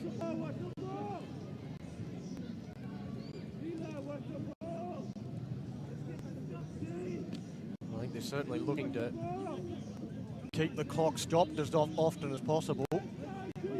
They've also got to score and score quickly. Margin of 24. Gastrov going down the seam to Honda. So they've got the first down. And look, even covered by Haney, Honda's a threat.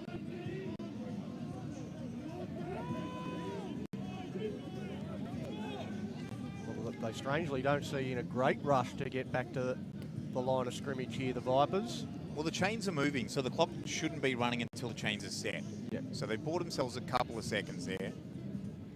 Now the clock's winding in, as you see our head official wind his arm. So now's when you want to see the urgency.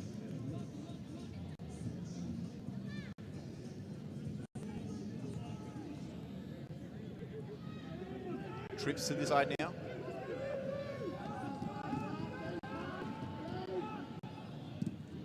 And hits the ground, incomplete.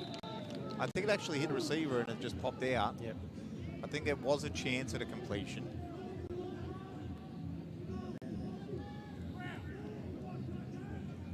This way using Brown as a decoy to get Haney out of the way.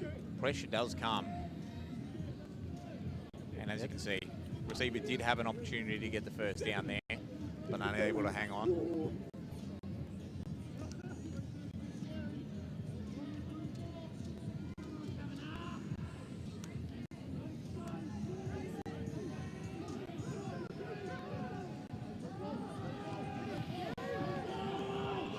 Once again, Gastrov's found the receiver.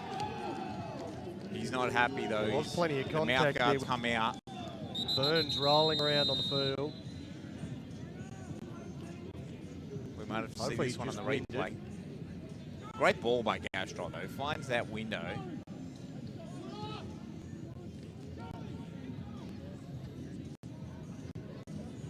He's got hit right in the ribs there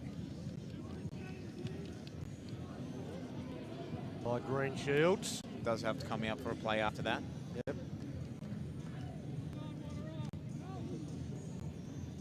Second and 10 now.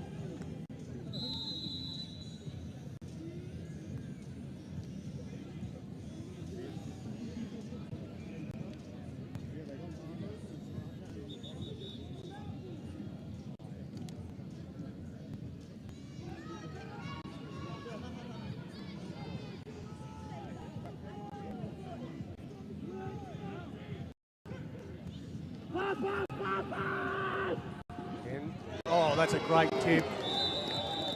Got up high. Almost tipped him for the interception, but does fall incomplete. Well, it looked like a near perfect pass, and Haney just able to get off the ground, get a hand on it, and force the incompletion. Brings up third down.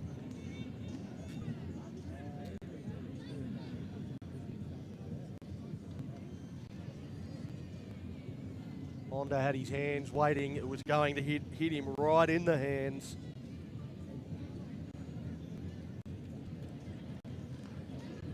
So we do have a flag. 15-yard penalty, third down. 15-yard penalty. It does say that. It looks like it might have been an illegal block, but it looks like the signal there from the head official.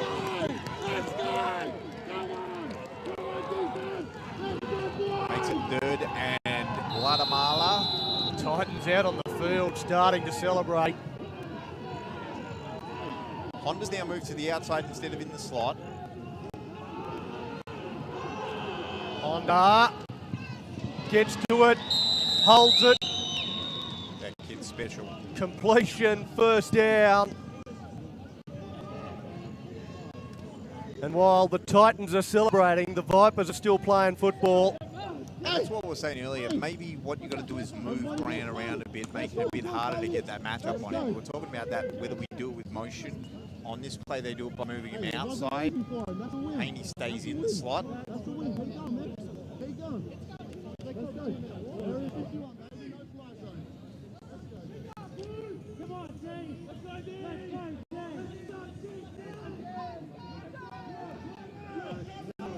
He's back into the slot now, Honda. Go out to the other side to Reed, and there's two Titans fighting over that one. Falls incomplete.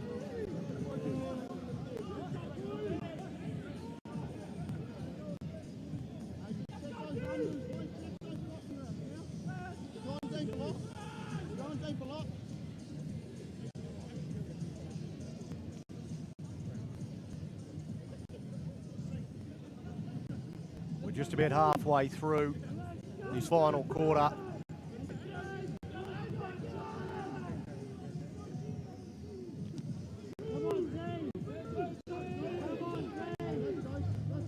Vipers somehow have got to find 3 unanswered touchdowns. Gastrov looking to find one, but oh, again, a gift interception goes down. And that's why he's on defense, eh? 2 drops on the day. Okay, Green Shields. That one couldn't have picked him out any better. He didn't have to move. Oh, swish. That went through the hoop like a 3-pointer there. He just wants to bury his head in the ground there, Green Shields, after that one.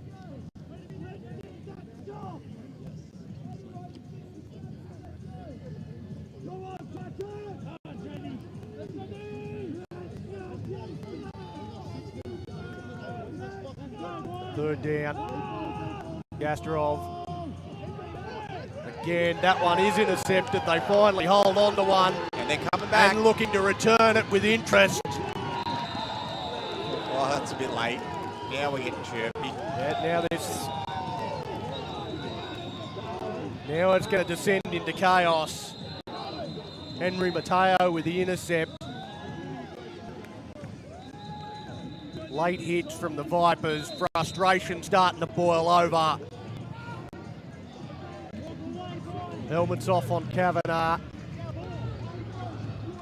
Flags going everywhere.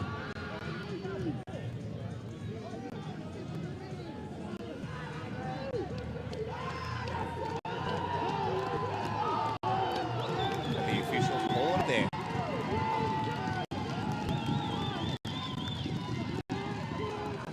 There's a lot of laundry there. We wait to see exactly what gets called and how much of a ball game we're going to have here after that.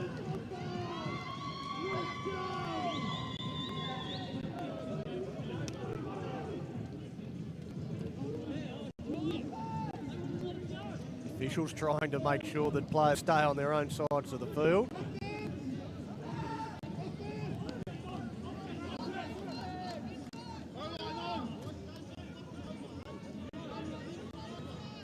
And we haven't got a replay of exactly what happened at the end there. Well, I'm sure we'll take... Here we go, Mateo with the intercept. Nice return from the intercept. And then after he was down, well after he was down, the 22. Sir Johnson it is that... Yeah, it looks like he's the initiator he's the one of it that all. came in late. Bit of a scrap on the ground. And then was on like Donkey Kong after that, by the looks of it. And Gastrov not far away from that either.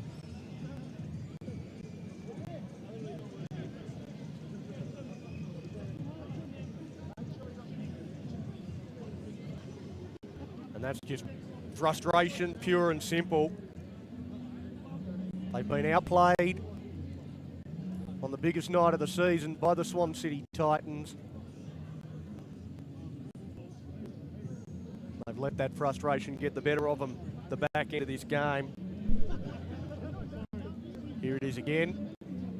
Hit the deck and then well after it's complete, Johnson comes in and makes the hit. Almost a bit of a spear Haney's as well. not too happy. Kavanagh gets in and rips him off. So Gastrov races in there and he remonstrates with Mitch Kavanagh. And then just a bit of push and shove. Not too much beyond that.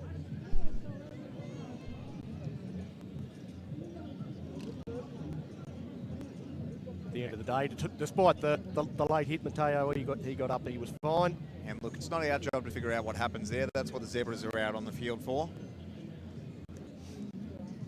And they're figuring out exactly how they're going to assess this. If it's just going to be some USCs, if there's going to be some ejections, exactly what's happening. They are sending the Titans back to the sideline for now, saying just calm down while we figure it out.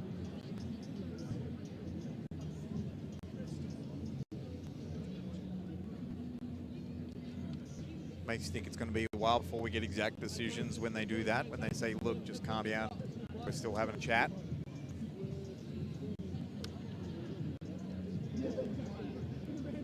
Well, of course, we've got the benefit of replays and all that sort of stuff. They've got one look at it in real time. You've been around me long enough to know I don't need replay, mate.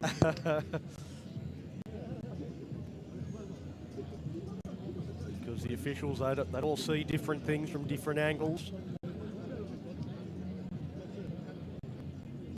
Because I don't think there was any of them that didn't throw the yellow cloth onto the ground. See Chris Tracy going across to have a chat to the coaching staff as well.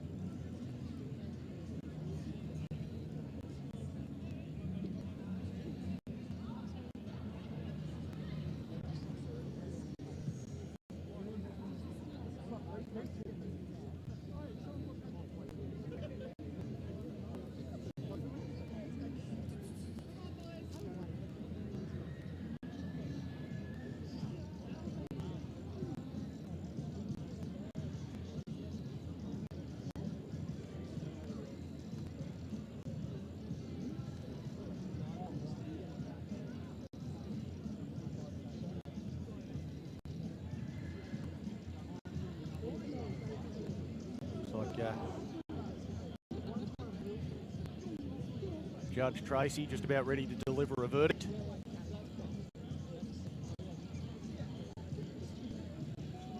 This could take about 2.5 minutes.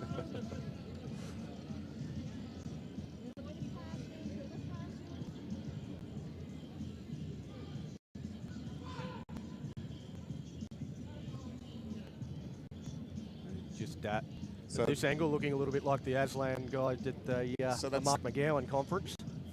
4 unsportsmanlike, so I think I've got the count up to now. 5th unsportsmanlike and 1 ejection.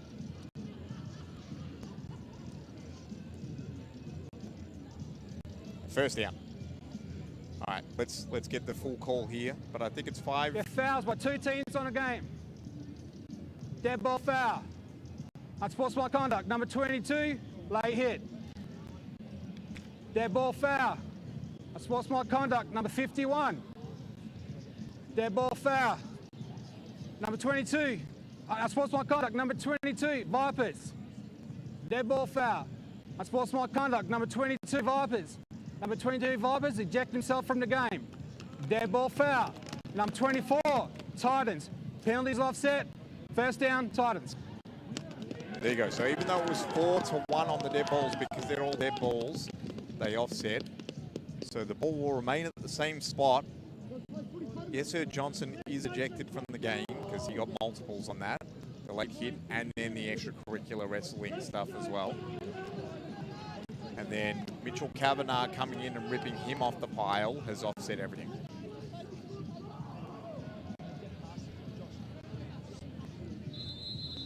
Well, there we go. After all that. And well, Don't tell me they've got 12 men again. We've had another flag. I hope it's not 12 men again. Please tell me they figured out that they can only have 11 on the field. Or is this a sideline one? Well, he was very close to the Vipers bench there. Yep. No, this is first.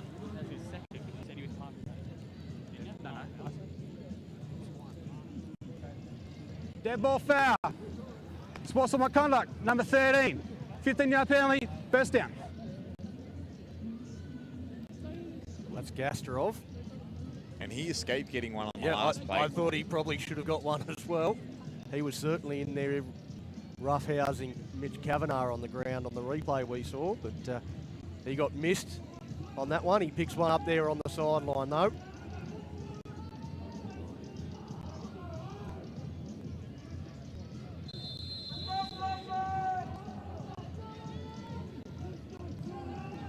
Sort of sending into a little bit of farce here for the Rockingham Vipers. And there we go. Straight behind that left tackle again. And gets out, gets a first down. Don't tell me he got out of bounds to stop the clock. Looks like he did. What are you doing that for, mate?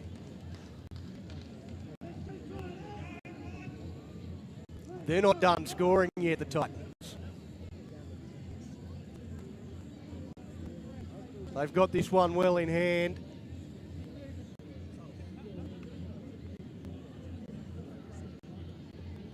Five and a half on the clock.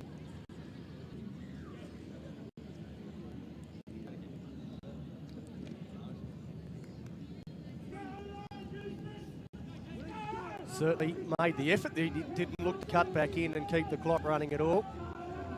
He was quite happy to. I'm sure get that's out of something you bounds. say in the huddle. You go, look, mate, next time. Well, he's not getting out of bounds on that occasion. There we go. Now the clock's running.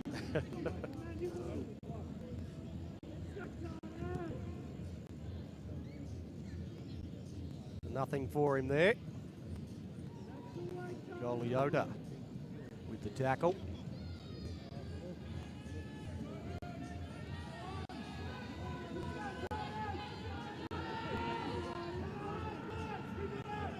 Second and 10.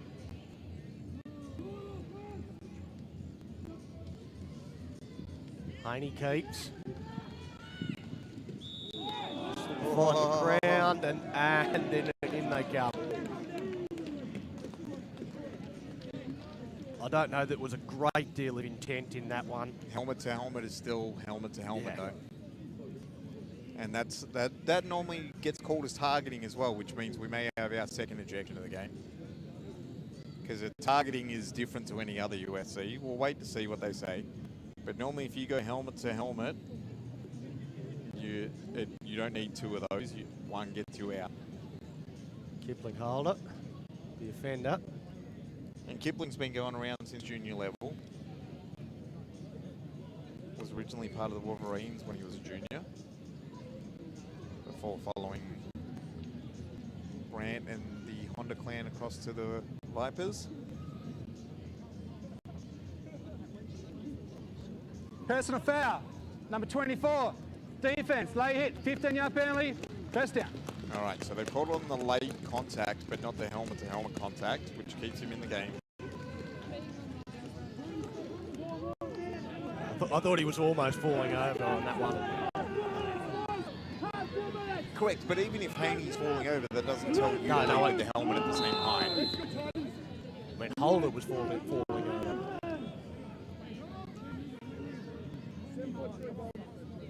Let up, boys! Keep up the intensity!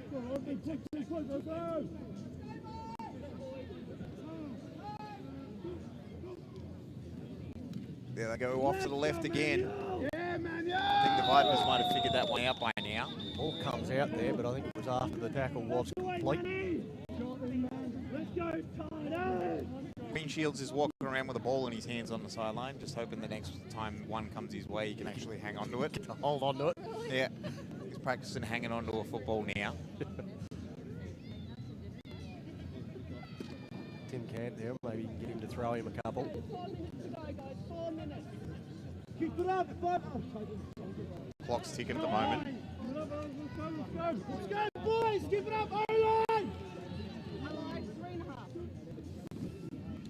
Haney to Illo. And stumbles through half a hole, hits the ground. Keeps that clock moving. It's third down. You keep moving your feet in, man. 3rd and 5. But they got one more play here to put the icing on a cake, leading 36 points to 12. Let's go, Titans! Let's go, Ryan!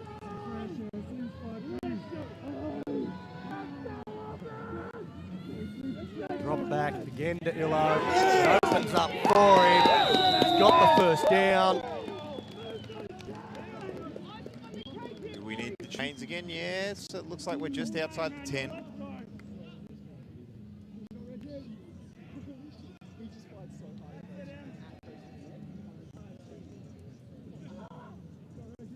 So they'll just keep the clock moving, using up every one of their allotted seconds.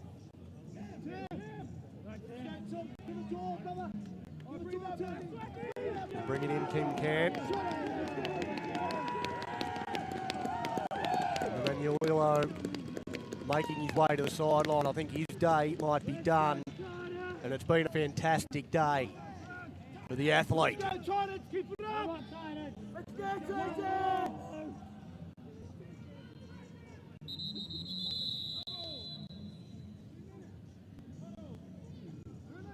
2 minutes, boys. Hey, Titans! Let's fucking go! So they are stopping it for 2 minutes.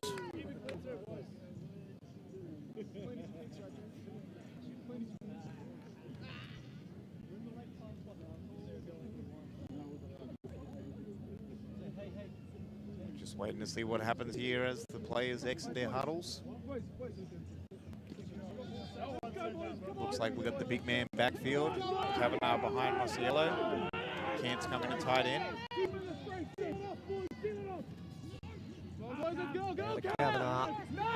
Kavanagh looks to push away from one.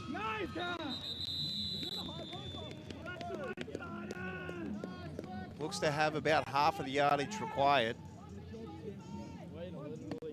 They're within touching distance of the end zone.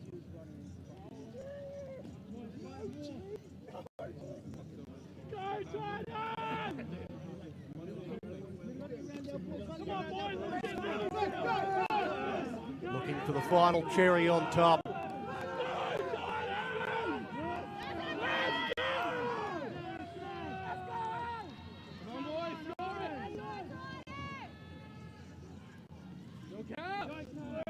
Haney keeps. Haney wants one. There's laundry everywhere, though. There's a lot of flags getting thrown in.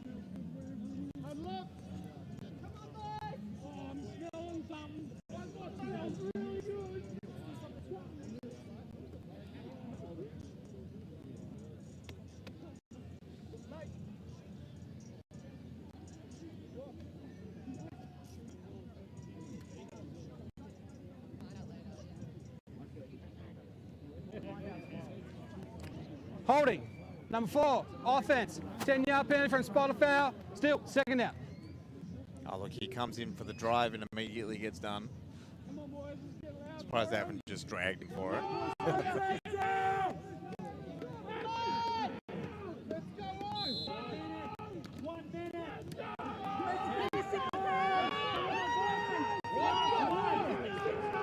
Down twins to the right, tight end to the left. Normally means they're going straight up Carl and Flood's booty.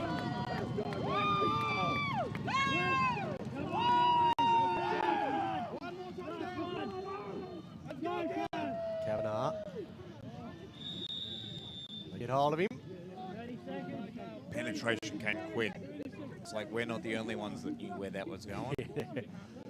Jaleel Giles able to get through on that occasion. Sticks the tackle.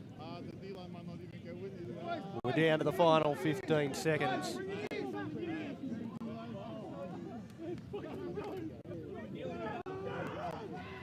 I think that's it. Travis Haney's taken the helmet off.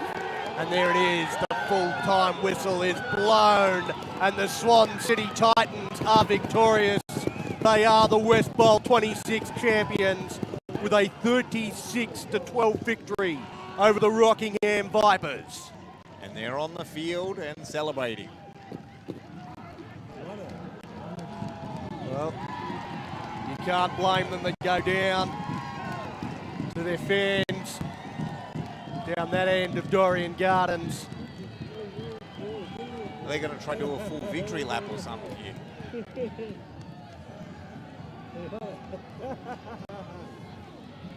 Well, there is plenty of celebrations from the Swan City Titans, jumping fences to greet loved ones. The ecstasy of victory on the biggest day of the season. And a commanding performance from the Swan City Titans. From start to finish, they were always in control of that match. And look, it just became a defensive struggle for the Vipers there to try to stop what was happening. I felt like offensively they had their chances had they been able to get some stops. Well, plenty of celebrations there will be through tonight. And long into the rest of this long weekend. This will be one the Titans remember for a long time to come. It has been the most unusual of seasons because the last time these two teams were due to meet, the game got cancelled due to a COVID scare amongst the Titans players. Contact tracing had to be done. Yes. Because all tests came back negative, but so everything was all good. But it's been a stop-start season. A couple of games towards the back end, of course, lost. But in the end, it is the Titans that are victorious. Touchdowns to Jake Taylor, Daniel Susanna, and a couple to Emmanuel Illo, who just kept running off that left edge behind the big body of Carlin Flood. Yeah, that left side of the line did work for a lot of the night. Not just him, but the left guard next to him, number 70. Grayson Hawani, another key to that victory for the Swan City Titans. For the Vipers, well, there's another season where they were the dominant force. They lost in round one and didn't lose another game until tonight. They'll continue to be a force in Gridiron West. But today was not their day. Charlie Reid grabbed both their touchdowns. But in the end, repeating, the West Bowl 26 champions are the Swan City Titans with a 36-12 victory. It's been a fantastic day down here at Dorrien Gardens. Vipers did win 2 of the 3 games throughout the day, but the headline act did not go their way. Because the back-to-back victories for their under-19s and their women winning their first ever West Bowl. So fantastic achievement for them and for the club. The second West Bowl in the history of the Swan City Titans. That's it from us for the evening, and we'll go over to the trophy presentation. But the dancing's still happening on the field. Yep. I've been Donnie Bell.